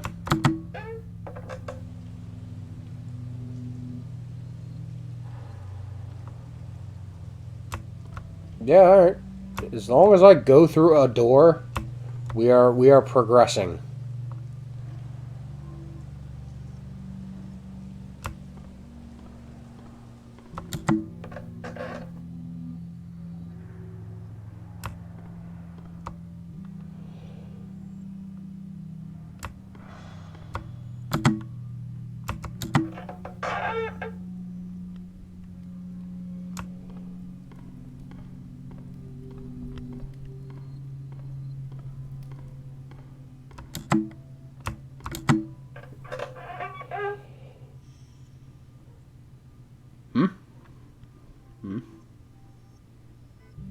Okay. We have another thingy on the wall.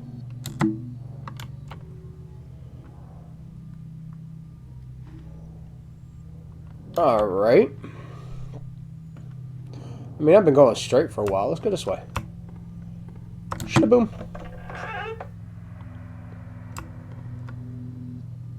I may regret that decision.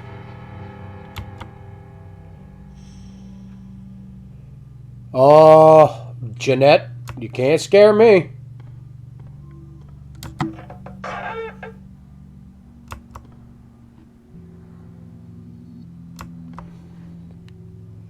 Ooh, door.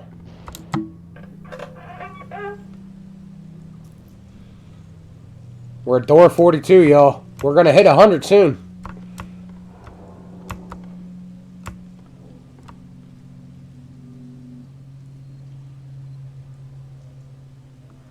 Or room. There's 1,000 rooms, so 1,000 doors, 1,000 rooms, whatever. Whatever you want to call it. Either way, we're gonna hit 100 soon.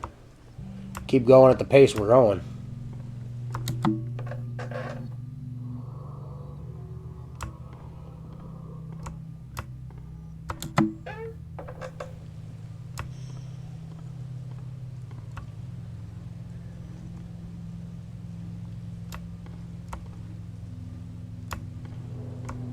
And then we go this way. And then we go this way.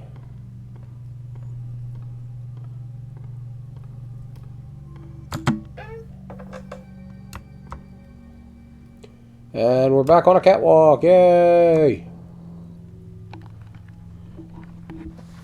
Oh, man. Did my TTS stop working? It might have.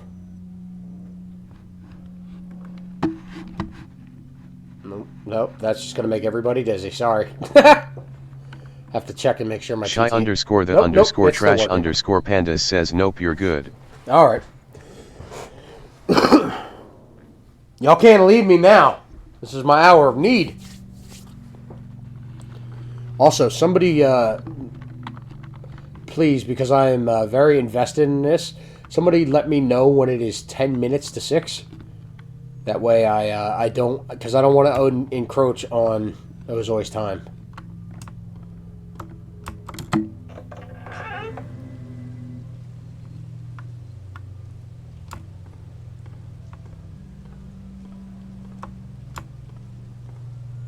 Got the spoopies.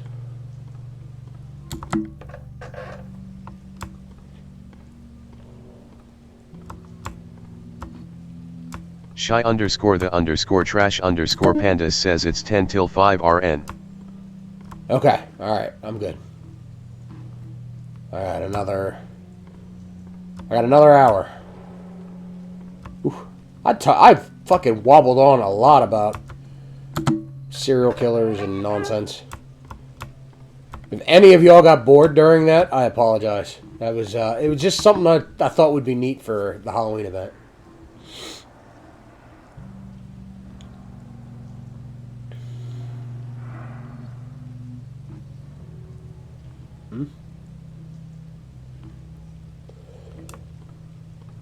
Shy underscore the underscore trash underscore pandas says you're doing amazing.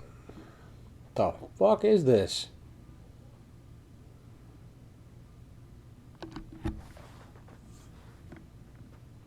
This is devoid of any and all sound. That's not normal.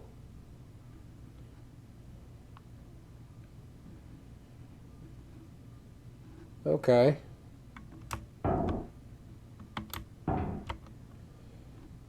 That's a steel floor. Neat. What do we got here? What'd I get? Shy underscore the underscore trash underscore pandas says I hear noises. I hear noises too. That's when I walk.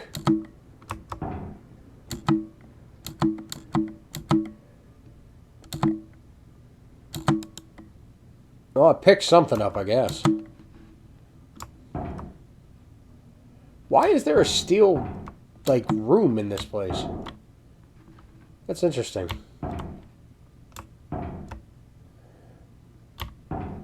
I could just listen to that for a while. What the fuck? What the fuck is going on?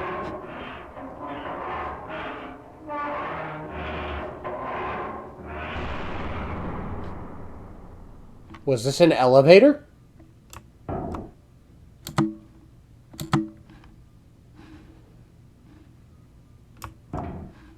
The fuck?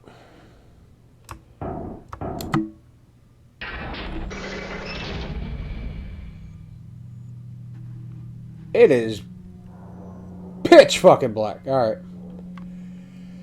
Okay.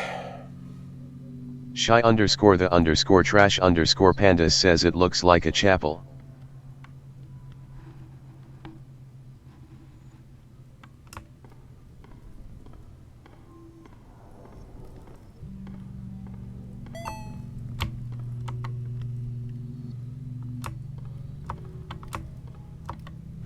Thomas. It's bad, Thomas. You don't block. You do not block Daddy's door. Bad, Thomas.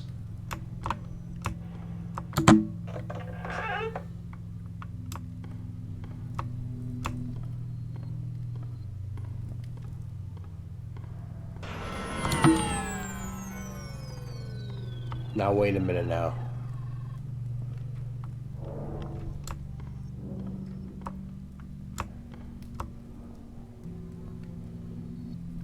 Hey, you're kind of cute too. All right, so we can see the little jump scare figures are getting a little more prominent after door 50. All right.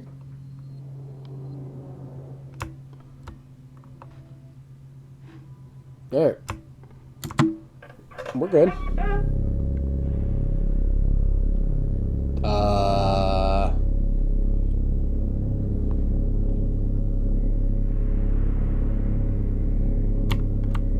Uh-huh.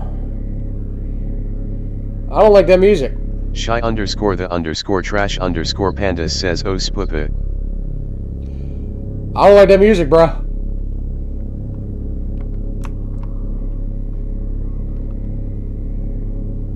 I don't like that music, bro.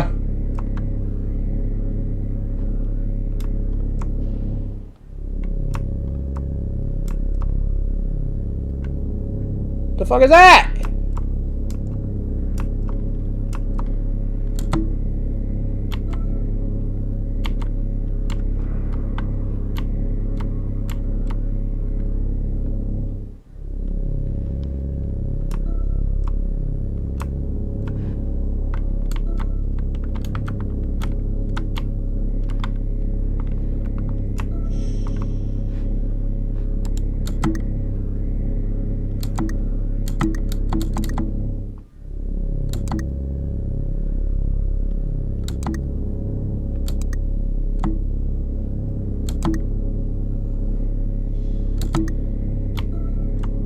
Kind of.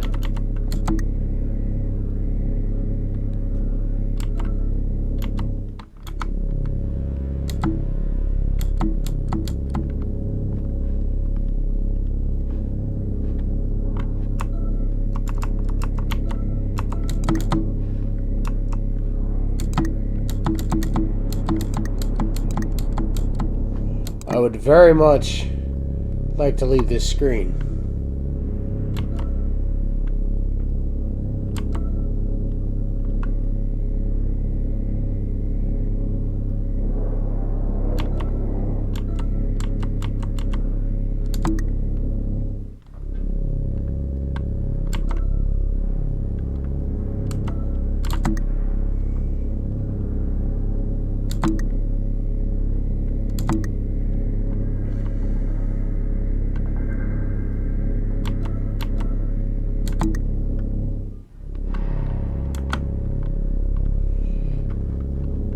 Okay.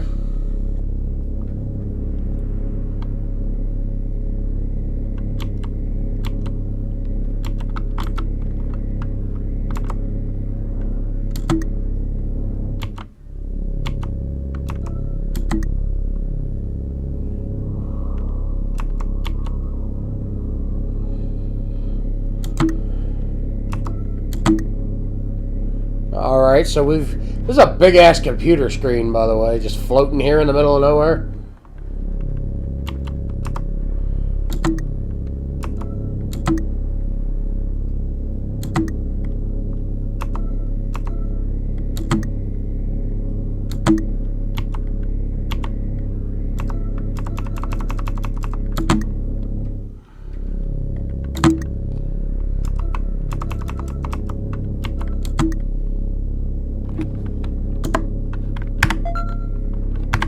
Wrong button. I'm free! Thank God.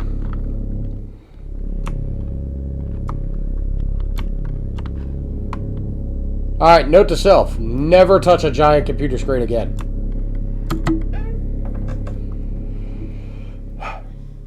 We got the spookies going on here, man. Ooh, left or right? Left or right? Right? No. Yeah. Right? That's a door over there? Yeah, that's a door. Alright. Left or right? Shy underscore the underscore trash underscore pandas says right. Alright, we'll go right. You get me killed, though, I'm gonna be upset.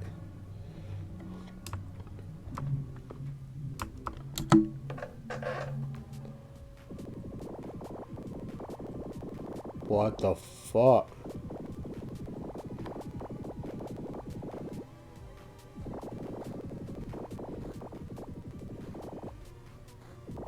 Shy underscore the underscore trash underscore pandas says I'm used to people being upset with me lol. What the fuck is that noise? Oh, it's an arcade game! Arcade cabinets! Yay! What do we got?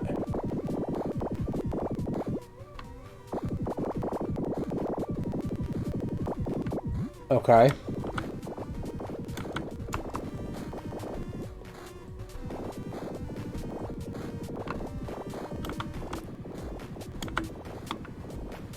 This one's got the best soundtrack of all. This has got to be some kind of low-res version of DDR.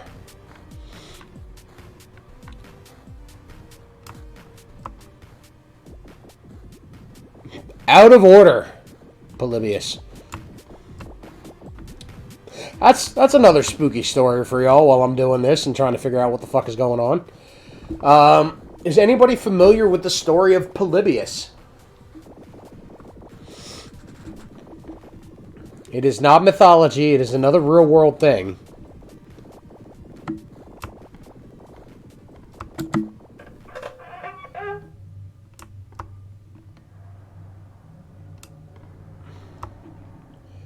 Every time I see an arcade cabinet, I think of Polybius. So Polybius was an old arcade cabinet back in the day that is shrouded in mystery. Nobody knows who developed it. Nobody knows who built it. Nobody knows its purpose. Rumors are it could have been built for anything such as kind of a way to keep population control under control, a mind control device used by the government. It could have been a code hacking program to see kind of your chops at hacking. But the reason this device is shrouded in mystery and why people give so many different opinions on it is because this arcade cabinet was rumored or known to have whoever holds it or owns it basically goes insane. And it was said that a child or multiple children had passed away from playing the game too long. That they would play the game and they would just get lost in the game so much that they wouldn't eat anything. What the fuck? I don't want to step in that. I don't know what that is.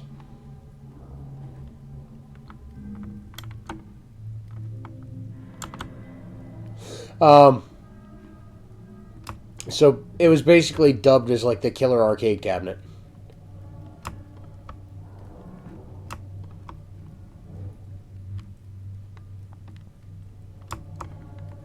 What's this? Oh, it's a chair. Why is a chair facing a wall? Alright. I still don't want to step in that, because I don't know what it is. Yeah, we're getting the heebies and the jeebies going on now, y'all. Was this table here before? I don't know. Ooh. Paper! Anybody translate what this says to me?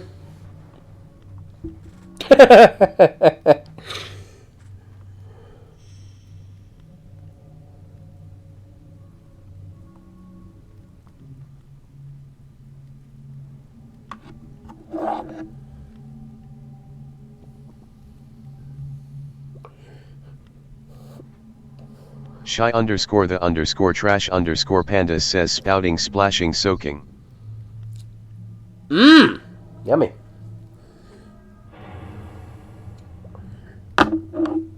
Shy underscore the underscore trash underscore pandas says innards ingest invoking. Alrighty.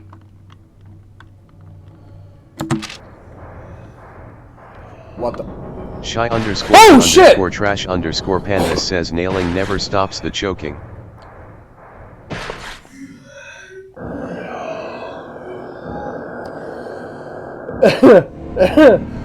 Shy underscore the underscore trash underscore pandas says that's it.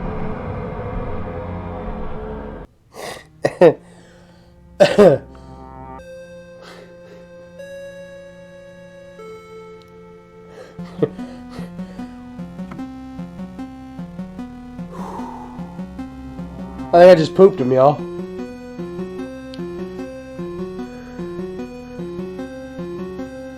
That scared the fuck out of me.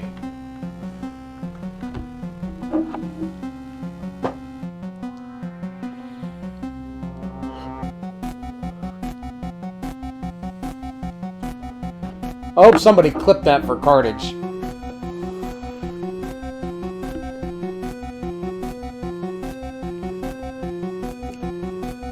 Whew. Holy shit.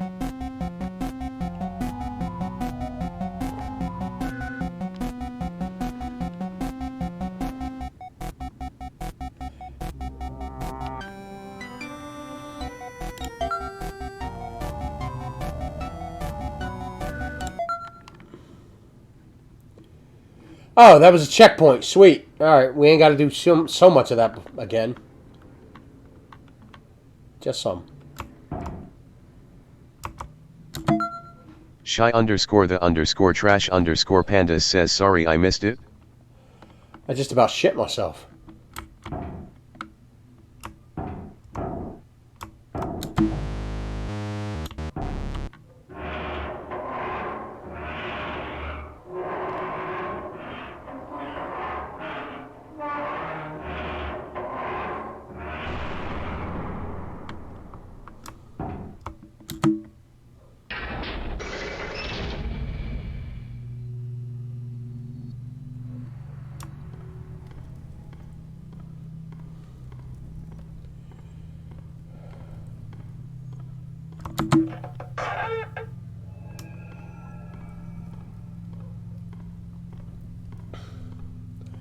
That scared the absolute fuck out of me, y'all.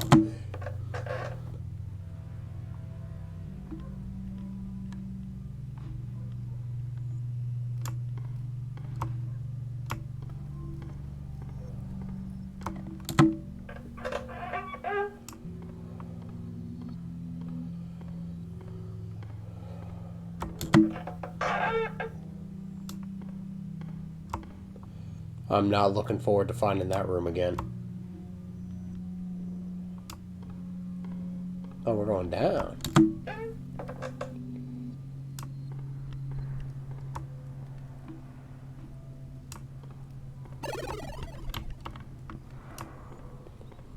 Alright, you fuckers ain't cute no more.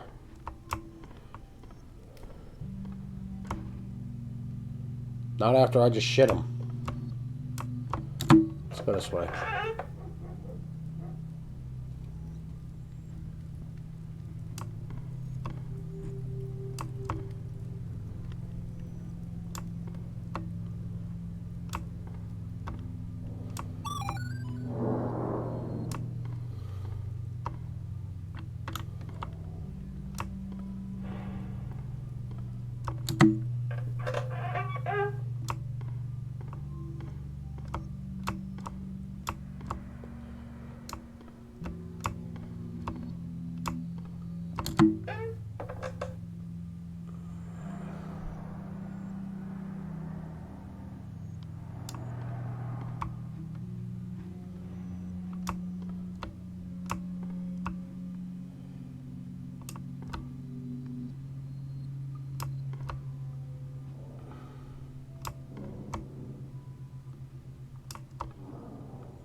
Man. I don't even want to go no further. Fucking scared the shit out of me. Nah, look. See? See? There's that sumbitch again. Well, I ain't touching that piece of paper. You can kiss my fucking ass, dude.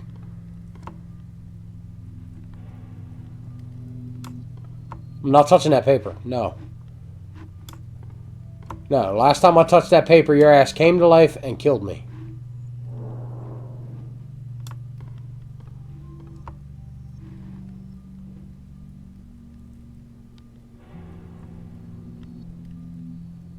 Yeah, damn that. Shy_the_trash_pandas says, can you go out the door and try another way? Nope. I should look around first? You should eat my ass, bro. Don't refuse to open a door. You've been opening doors all night. Fucking tell me you don't want to open a door. Now, that thing right there. Shy_the_trash_pandas says, rolling on the floor laughing. The fucking game refuses. Once you get, once you get in this room, bro, like, it will not let you go any further. Like, you have to fuck around with that little gelatinous piece of shit right there. And then he pops to life, and then he rapes your skull, and then you die. Alright. Maybe I can hit this, and then book it that way. That's the plan. We out! Fuck him, bro. Yeah, fuck you, homie.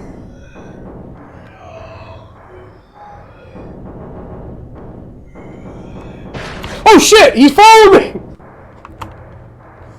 No. Not like this. Go. Go. Go.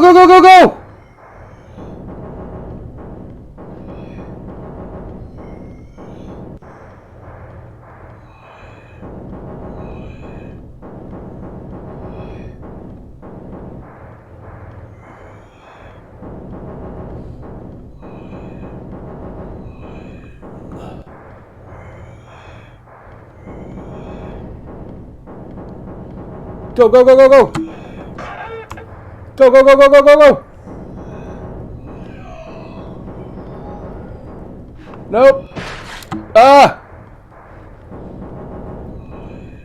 No!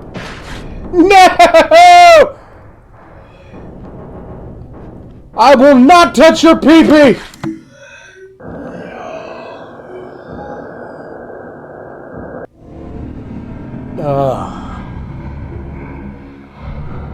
BLAZ Isafraid says, why do I hear sensual whispers?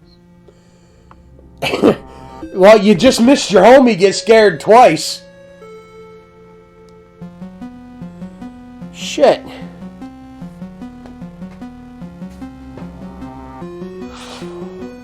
Shy underscore the underscore trash underscore pandas says at Blazes afraid was sub.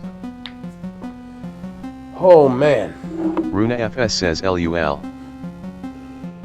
I legit think I shit him twice, bro. Like that. So it's more difficult because of the fact that like that whole, I don't know how the hell I made it as far as I did going through all that, because I could see nothing but the little tiles on the ground. Like I could see white against a sea of blackness, and that's it. So fuck it, just run straight through that, and then as soon as I popped out the other side, because it's like visual deprivation, there's nothing but two colors, and then all of a sudden gray pops up. Now I can't see where the hell it is I'm supposed to go, and I can't differentiate the brown from the gray because of how close or how dark the color palette is. That fucking sucked, bro. That scared the shit out of me. Fuck that gobbledygook, man.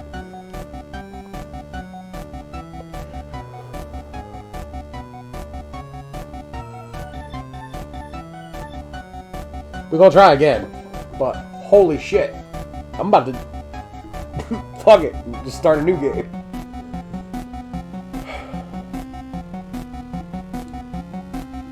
Alright. Yeah, this is the one we want.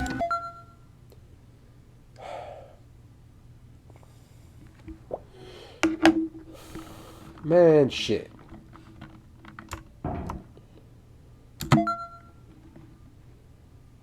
Someone gonna have to watch the VOD back.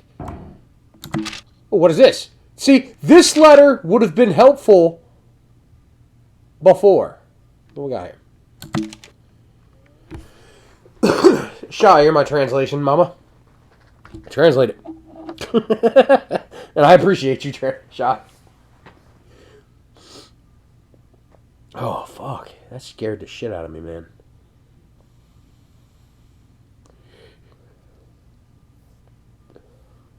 Shy underscore the underscore trash underscore pandas says at first this place just seemed cute. Shy underscore the underscore trash underscore pandas says but I've been here for days now. Oh shit. See, more shit to give you the heebies and the jeebies, man. The heebies and the goddamn jeebies. What is that? Shy underscore the underscore trash underscore pandas says I'm feeling quite parched now and I keep getting this feeling like I am being washed. Fair enough.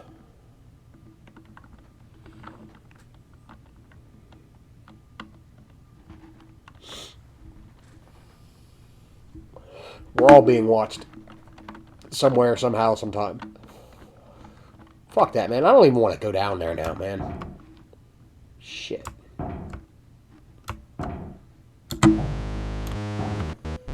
Yeah. Rumble down. Fuck.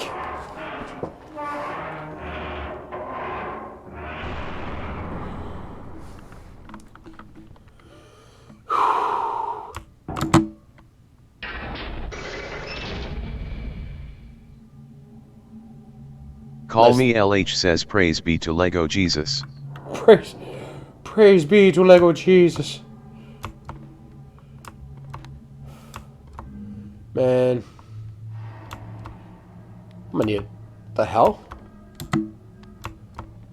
Why is that caged off? Wait a minute. Oh shit. There's another one there. Look at that. Neat. Cells. We found cells. We are in the damn dungeon. Wonderful. No wonder we're getting our face fucking bit off by Splooge from the Black Lagoon.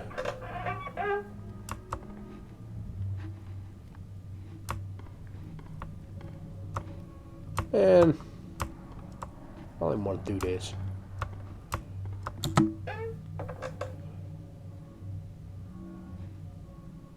Oh, look, more cells.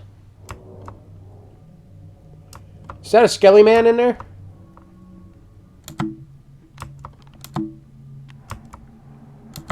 Call me LH says if those people were in there for assault, those could be battery cells.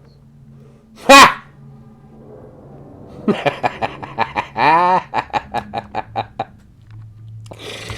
Oh, shit.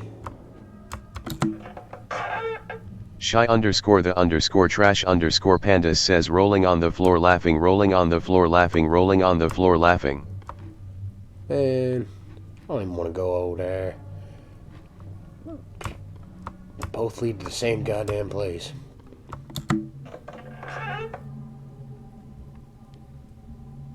Oh, wait a minute. Did I bypass him? Ha ha ha ha! Yo, I'll take it.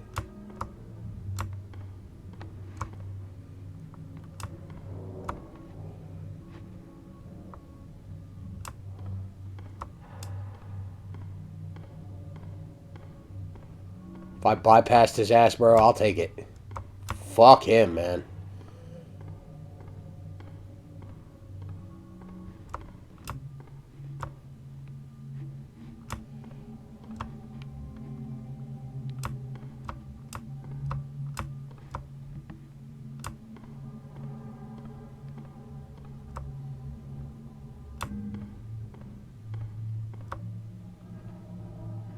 This pathway better not.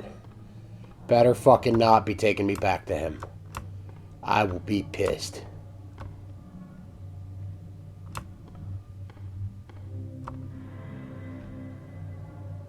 Man, don't give me no audio cues like that. Like, oh, some shit's gonna go down here. Yeah, fuck you. It's your nonsense. You did too, didn't you? You took me right to his fucking door. Man, give me a hammer. I'm gonna break this roadway.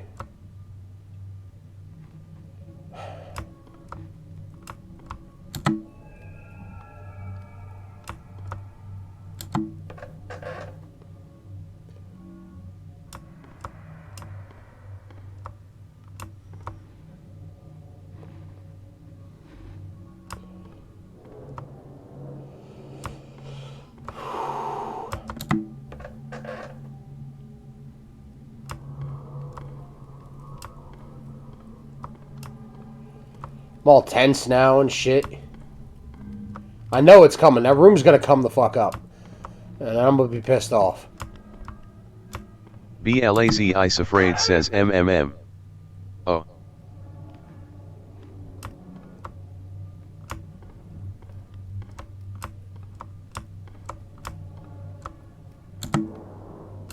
BLAZ Isafraid says off,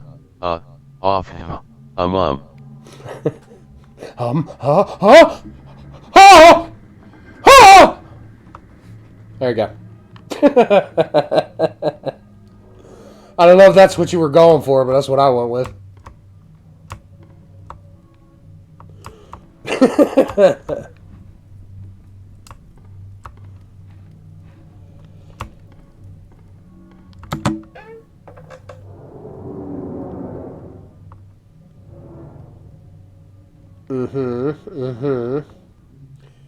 Yep, don't like them noises. Yep, I knew it. I knew it. I knew it. The splooge beast is right there.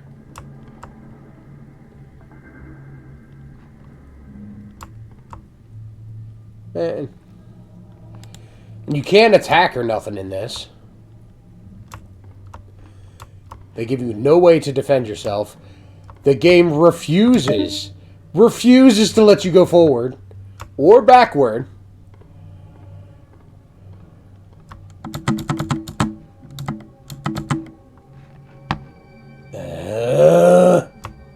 Alright.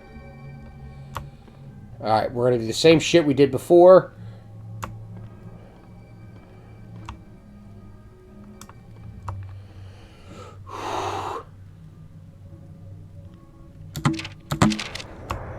Fuck you!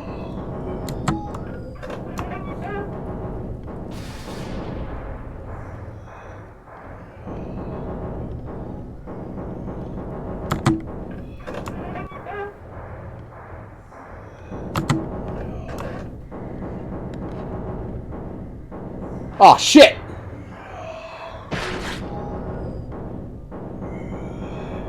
go, go, go, go, go, go, go, go. Quit walking in these jizz puddles. Just go, bro. Haul ass. Shy underscore the underscore trash underscore pandas says Rob. Shy underscore the underscore trash underscore pandas says run. Run, bitch, run!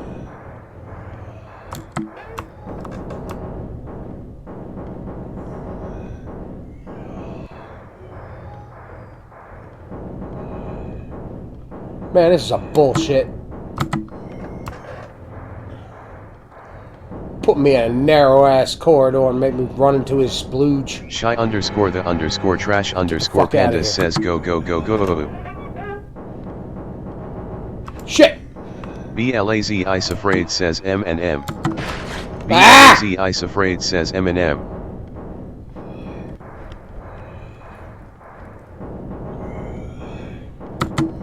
Call me LH says a Come on, go, plooge. go, go, go.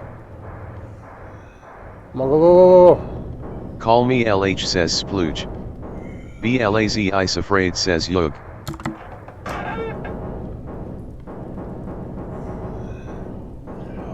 Shy underscore the underscore trash underscore pandas says right. Oh, I don't. Y'all gotta admit, LH this is says pretty fuel. fucking impressive. This is pretty goddamn Carnage underscore impressive. razor says Blaze Eyes Afraid. Yo, I lost him. I live. We done it. Oh shit. Call me Yeah. LH says ho yeah. Shy underscore the underscore trash underscore pandas says IE. BLAZ Isafraid says yug yug.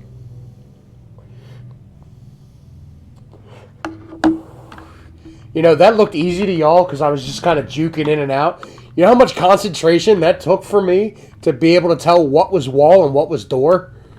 And Shy, I appreciate you. You helping me out going right. Telling me to go right and everything.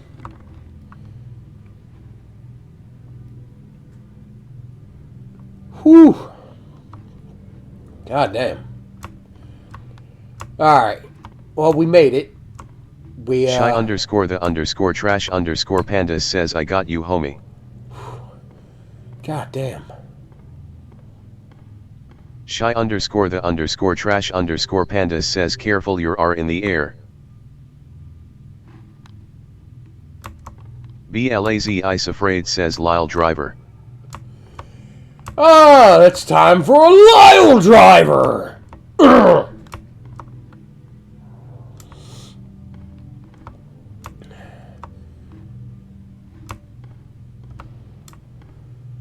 God damn. BLAZ Isafraid says cry all. The fuck was that? Shy underscore the underscore trash underscore pandas says poor Lyle.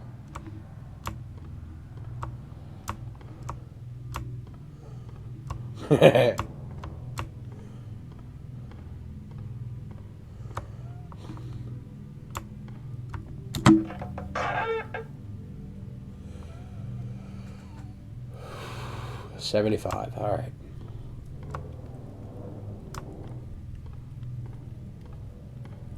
Call me LH says what happens when Carnage dies?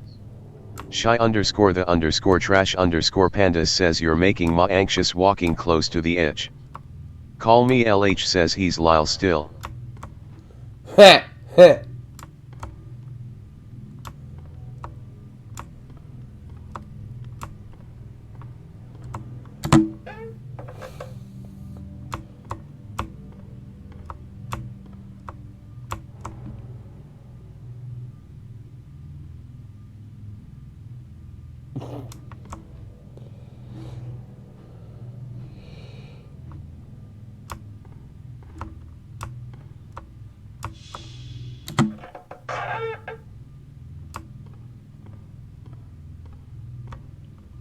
I'm getting antsy. There's got to be another room with that nonsense in it. It's either that or it's just going to appear and I'm going to have to fucking run past it. BLAZ Isafraid says shy underscore the underscore trash underscore panda. Shy underscore the underscore trash underscore pandas says rolling on the floor laughing. It takes it like 5 minutes to say her name. But I'd just like a moment to appreciate the fact that I managed to rig up a TTS so that I could do this and hear y'all. And be fairly accurate with chat. Oh no, I don't want to answer no phone! Fuck out of here! Hello.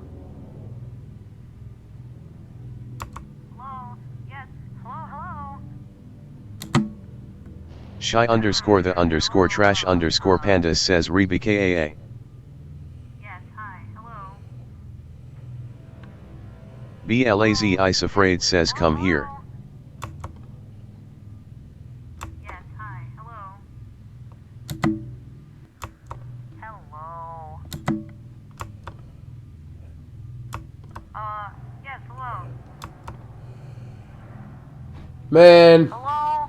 BLAZ Ice Afraid says Rebecca, why aren't you coming? Hello?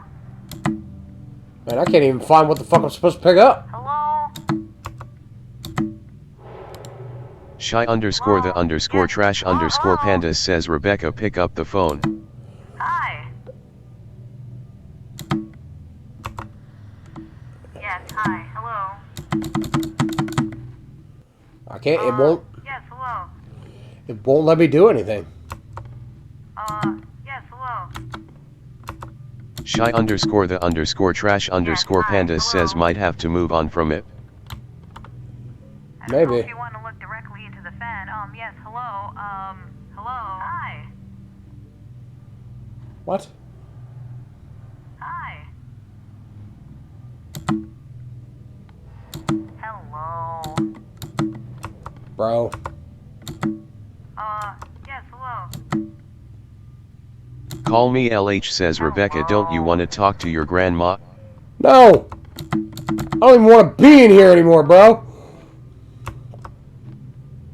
Hello? Yo, fuck you.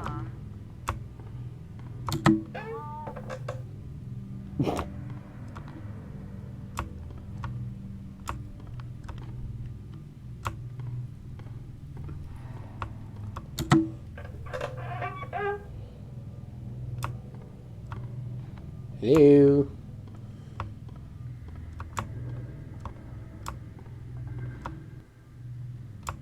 Hello.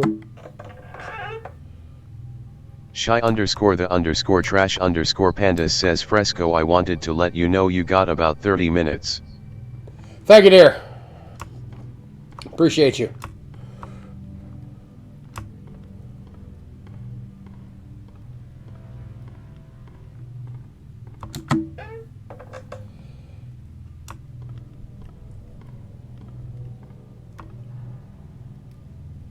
I hate to see what the fuck is going to be in room 100. If I can hit room 100 in these last 30 minutes, man, I'll be a happy camper. I should say, if I can hit the room 100, I say floor 100, and it's room 100. If I can hit room 100 and not die before then, Shy that would be underscore fucking the fantastic. underscore trash underscore pandas says the hall got narrow. Yeah, we're back into this nonsense again. I don't like these.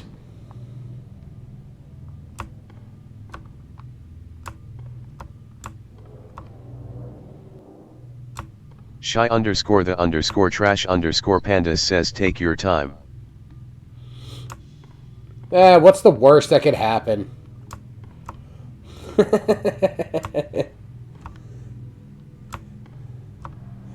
Famous last words, right?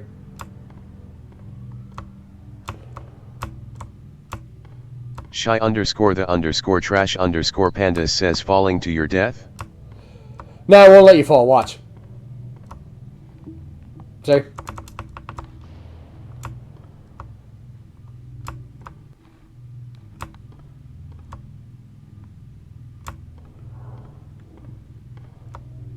Shy underscore the underscore trash underscore pandas says oh. I appreciate the concern, though. Yo, it's bad enough homie picked a game that's darker than shit for me to see. But I at least was smart enough to Oh, what the fuck? Call me LH says shy underscore the underscore trash underscore pandas says shy underscore the underscore trash underscore pandas says shy underscore the underscore trash underscore pandas says shy underscore the underscore trash underscore pandas says shy underscore the underscore trash underscore pandas says boo. Shy underscore the underscore trash underscore pandas says rolling on the floor laughing.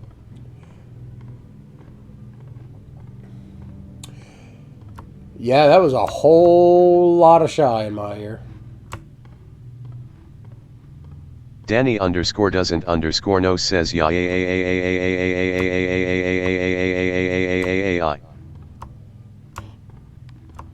What up, Danny?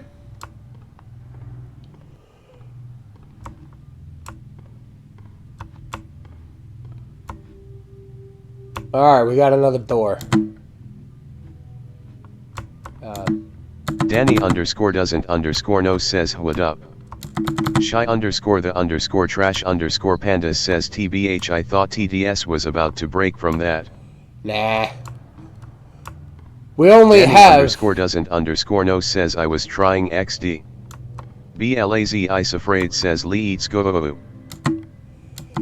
We only use the finest of equipment here at the Fresco household.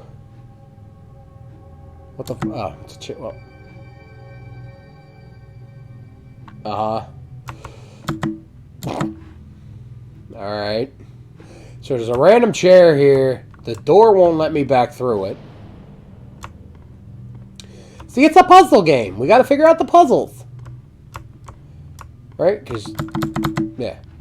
Can only go forward, so...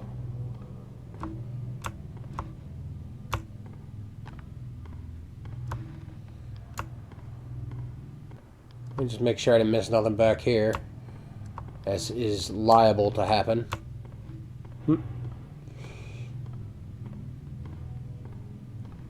As is liable to happen.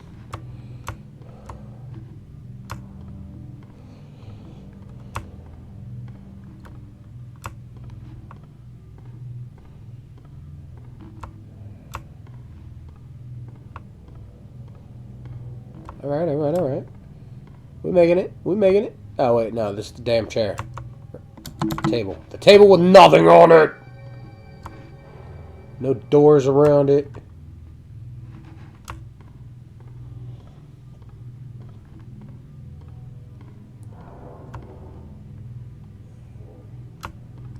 Pretty sure I went this way, right? No.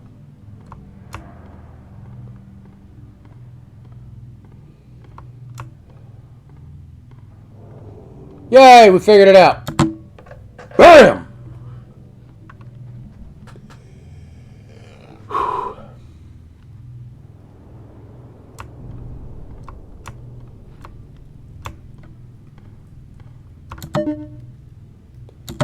Oh, what you mean, bro?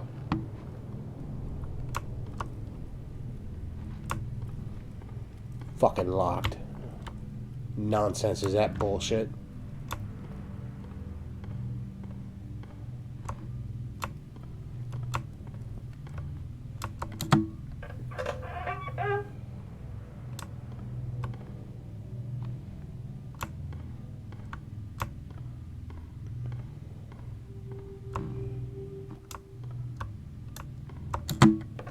Danny underscore doesn't underscore no says suspicious spot in wall.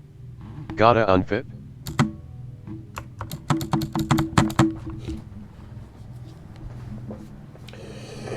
Well, see, the lovely... Sorry, I didn't mean to cough while I was trying to talk. The interesting and lovely thing about this game is as long as you progress through a door, your room counter goes up. The other problem with this thing is you can't go backwards once you go forwards. Once you pick a door, it won't let you go back.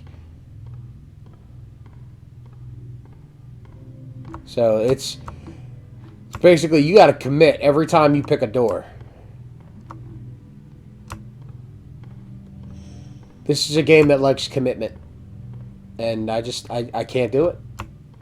I can't do it.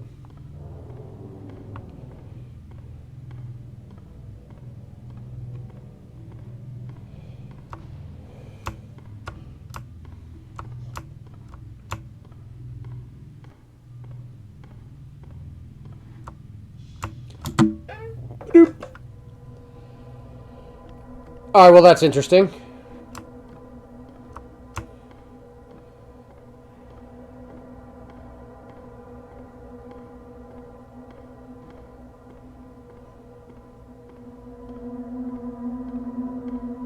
Shy _ trash _ pandas says the music changed.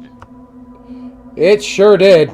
We got the spookiness going on. But at least it's not at that, you know, that fast pace kind of bum, bum, bum, bum, bum, bum that we were doing with when we were dealing with Sploogie the Gimp.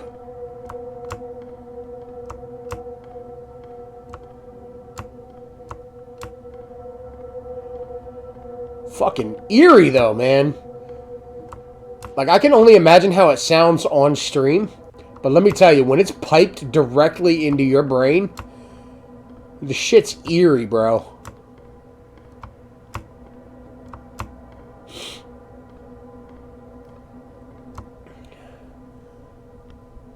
Because we're about to hit door 90.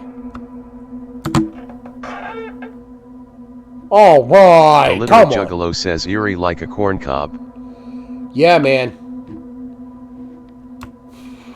Yo, I'm telling you right now, if you can find you that significant other that's good for corn cobbing, man, bro, you never let him go. Shy _ the _ trash _ pandas says slob on the knob. Check in with me and do the job.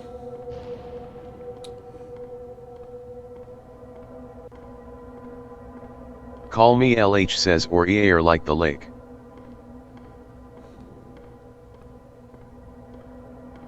We can go with anything.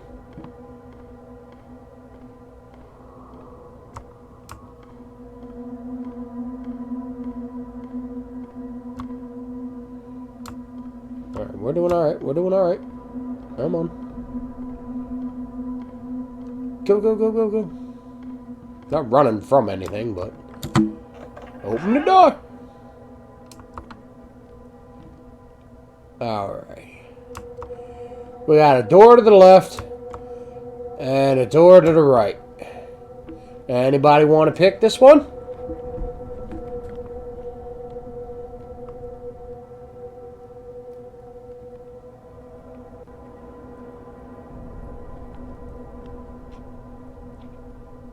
The literate juggalo says at call me LH unlike Evander Holyfield.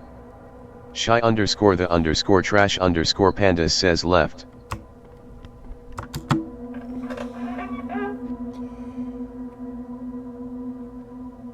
Oh, I don't know what you got me into, Shy, but this is a big-ass open room. I don't like it. There's got to be something going on in here. Oh, I know. We're all right.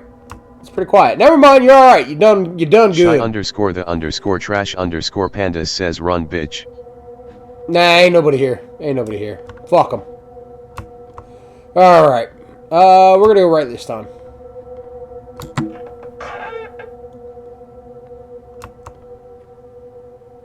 And we're going to go straight.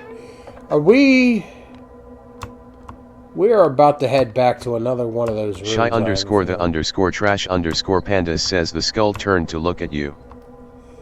Oh, heebie-jeebies. All right. 95. Come on. 95. We got it. All right. We're all right. See? Ain't shit going on. We all right. Just the music is just a little eerie. Little creeps. Little creepsies.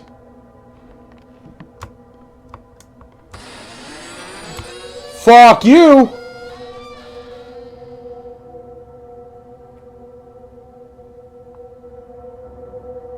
Y'all heard that, right? Shy _ the _ trash _ pandas says it's toast. Oh! God damn it. Madhouse 148 says it is toast.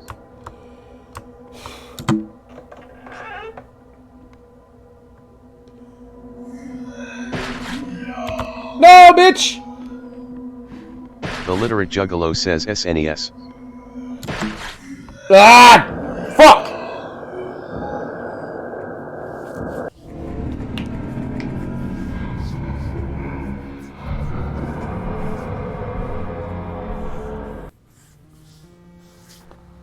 Fuck!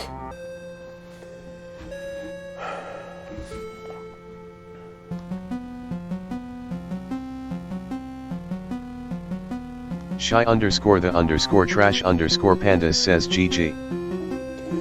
Yeah, I'm not doing another round of that, because I've only got 20 minutes The left. literate juggalo says, are you winning, son? Hell no! LH says GG.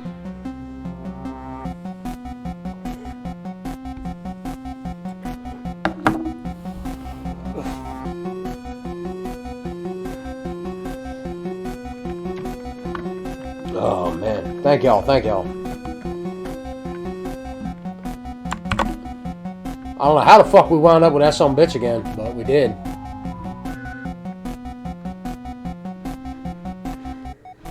Oh, damn it.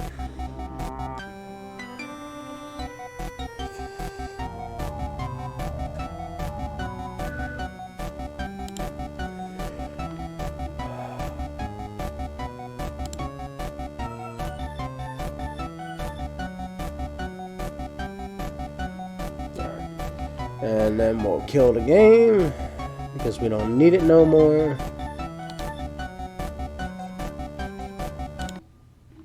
And there we go. So yeah, that Shy was underscore the underscore trash underscore pandas says, what a good way to start off the event. Man, that creeped the shit out of me, man. All them noises going off in my ear and shit. I got the pumpkin orange going. We out here, baby. That's what we do. Get the ambiance going, you know what I mean? We had that creepiness earlier. We had the creepiness with that game.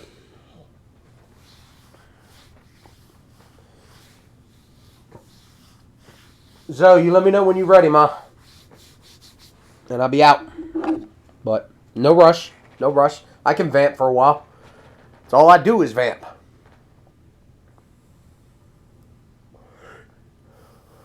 So, The literate juggalo says Alex Saw has landed in Ohio. nice! Shy underscore the underscore trash underscore pandas says, yai I Alex Saw. Madhouse 148 says noise. I was gonna say, you gotta take that trip out there to go scoop her up, right? Or is she catching a cab, an Uber?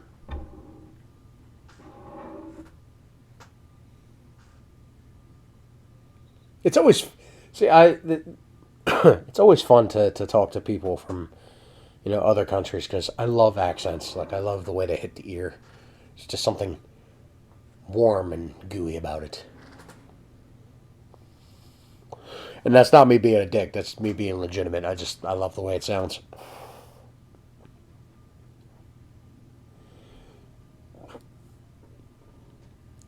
There's like 3 people. If I could listen to them every day of my life, I'd be happy. Devil Kite says, you are doing the same thing I left you doing, my dear.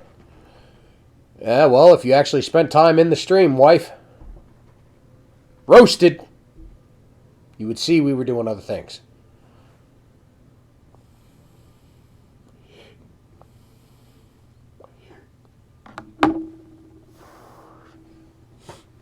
If there's 3 people I can listen to for the rest The of my life. The literate juggalo says, night. going taxi route because non-ride share cars are told to loop until the person is avail and a spot is open. I feel you. Devil Kite says, had to go to the store for stuff for you, dear. Madhouse 148 says, were you though?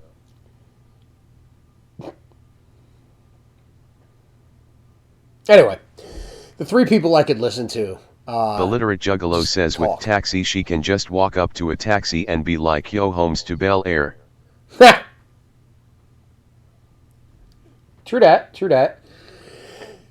I could listen to her talk, I could listen to Sarah talk, and I could listen to Laird talk all Shy day. underscore the every day. underscore trash underscore pandas says, rolling on the floor laughing. You put those 3 on loop somewhere, I'll listen to it all day. They can just talk about nonsense. And I'd be alright with it.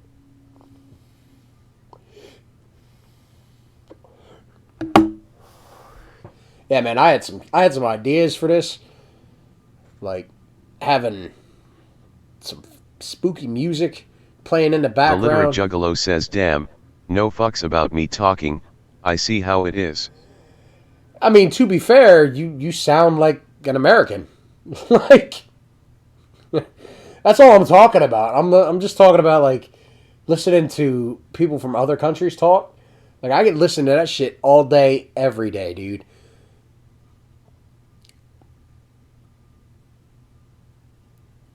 Both dialects of English, Scottish, and Irish. Like, those three accents, well, four, I guess, technically. Because both dialects of English. Because you got the proper English, and then you have the Cockney English. I can listen to all that all day. Just all day, dude. Just, oh, the way it hits the ear. Ah! No. What the fuck is wrong with me? So, everybody having a good time? Everybody pumped up for the rest of the week, man? We got some big names coming up. And hell, today we got some big names, man. Big names, important names. For those of y'all that don't know the rest of the schedule for today, we got Ozoi's up next Shy after me. _the_trash_pandas says hell yeah. We have Ozoi's up next after me. And then we have Hot Sauce Tony, I think, is the next one. I'm going to do better than what, Carnage does, because Carnage don't pull up the schedule. I'm going to pull up the schedule, and I'm going to look at it. Because that's how I do. DMG, yeah. I'm stoked, man. So many great shows this week alone. This week has been fun, man. I hope we do this every year.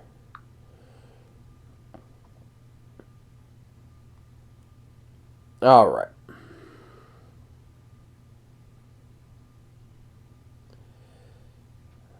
That's Tuesday.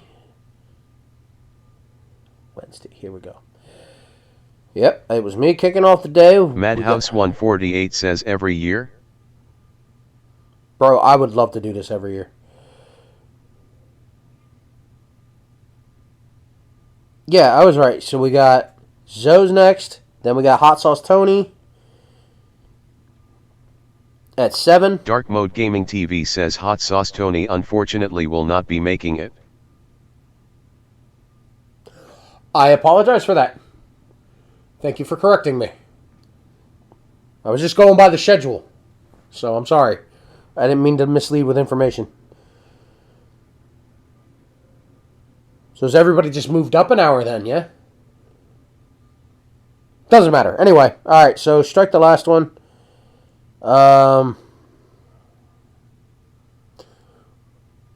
We got Let's Talk About It Tonight.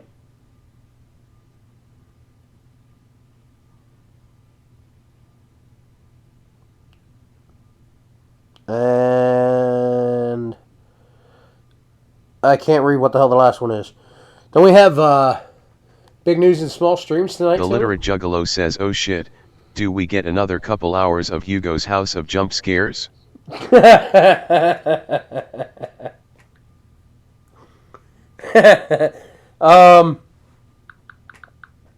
nobody really want to see another. The literate juggalo says, nah, this is Friday. Okay, then this is Friday. Right. Well, look, I don't know. I just went Dark off Mode of the Gaming information. TV says schedule stays as is, just a little bit less Tony Bible thump. Alrighty. Well, y'all heard it. Y'all heard it here first.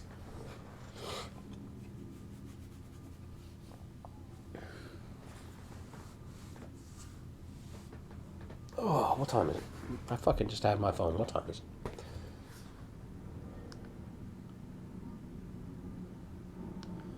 Yeah.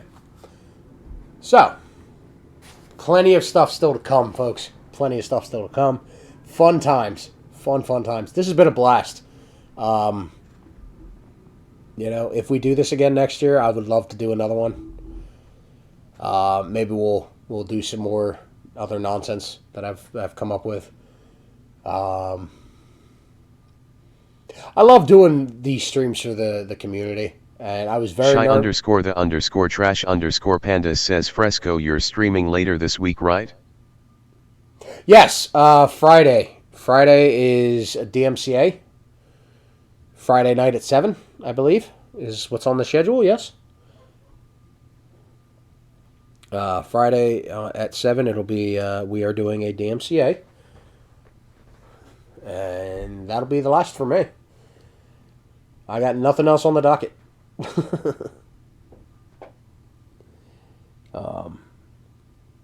0Z0I says I'm here, went to get some dinner before my run on stream /o/. You good? You good? You let me know when you want to go live and I'll end it. Madhouse148 says wood. Y'all are in for a treat. This Dark woman's Mode got Gaming this- TV says let's go Ozo. Oh, all right. Well, then I'll see that Dark Mode Gaming TV wants me off like now, bro. Yeah. We've seen your big ass long enough. Time to go. All right. Madhouse148 says Ozoa for the win.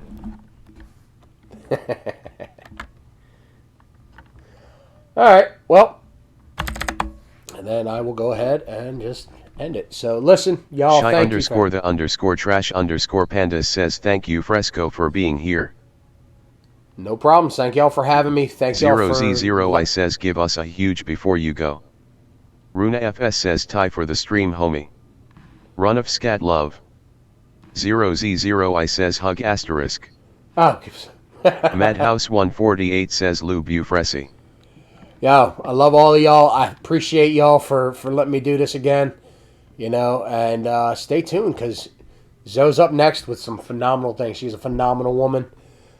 Very good person. Loving it every time we see her. So stick around. And I'll catch y'all later this week. Friday night, 7 p.m. DMCA. We're going to be watching some shit. I'll catch y'all later. Peace!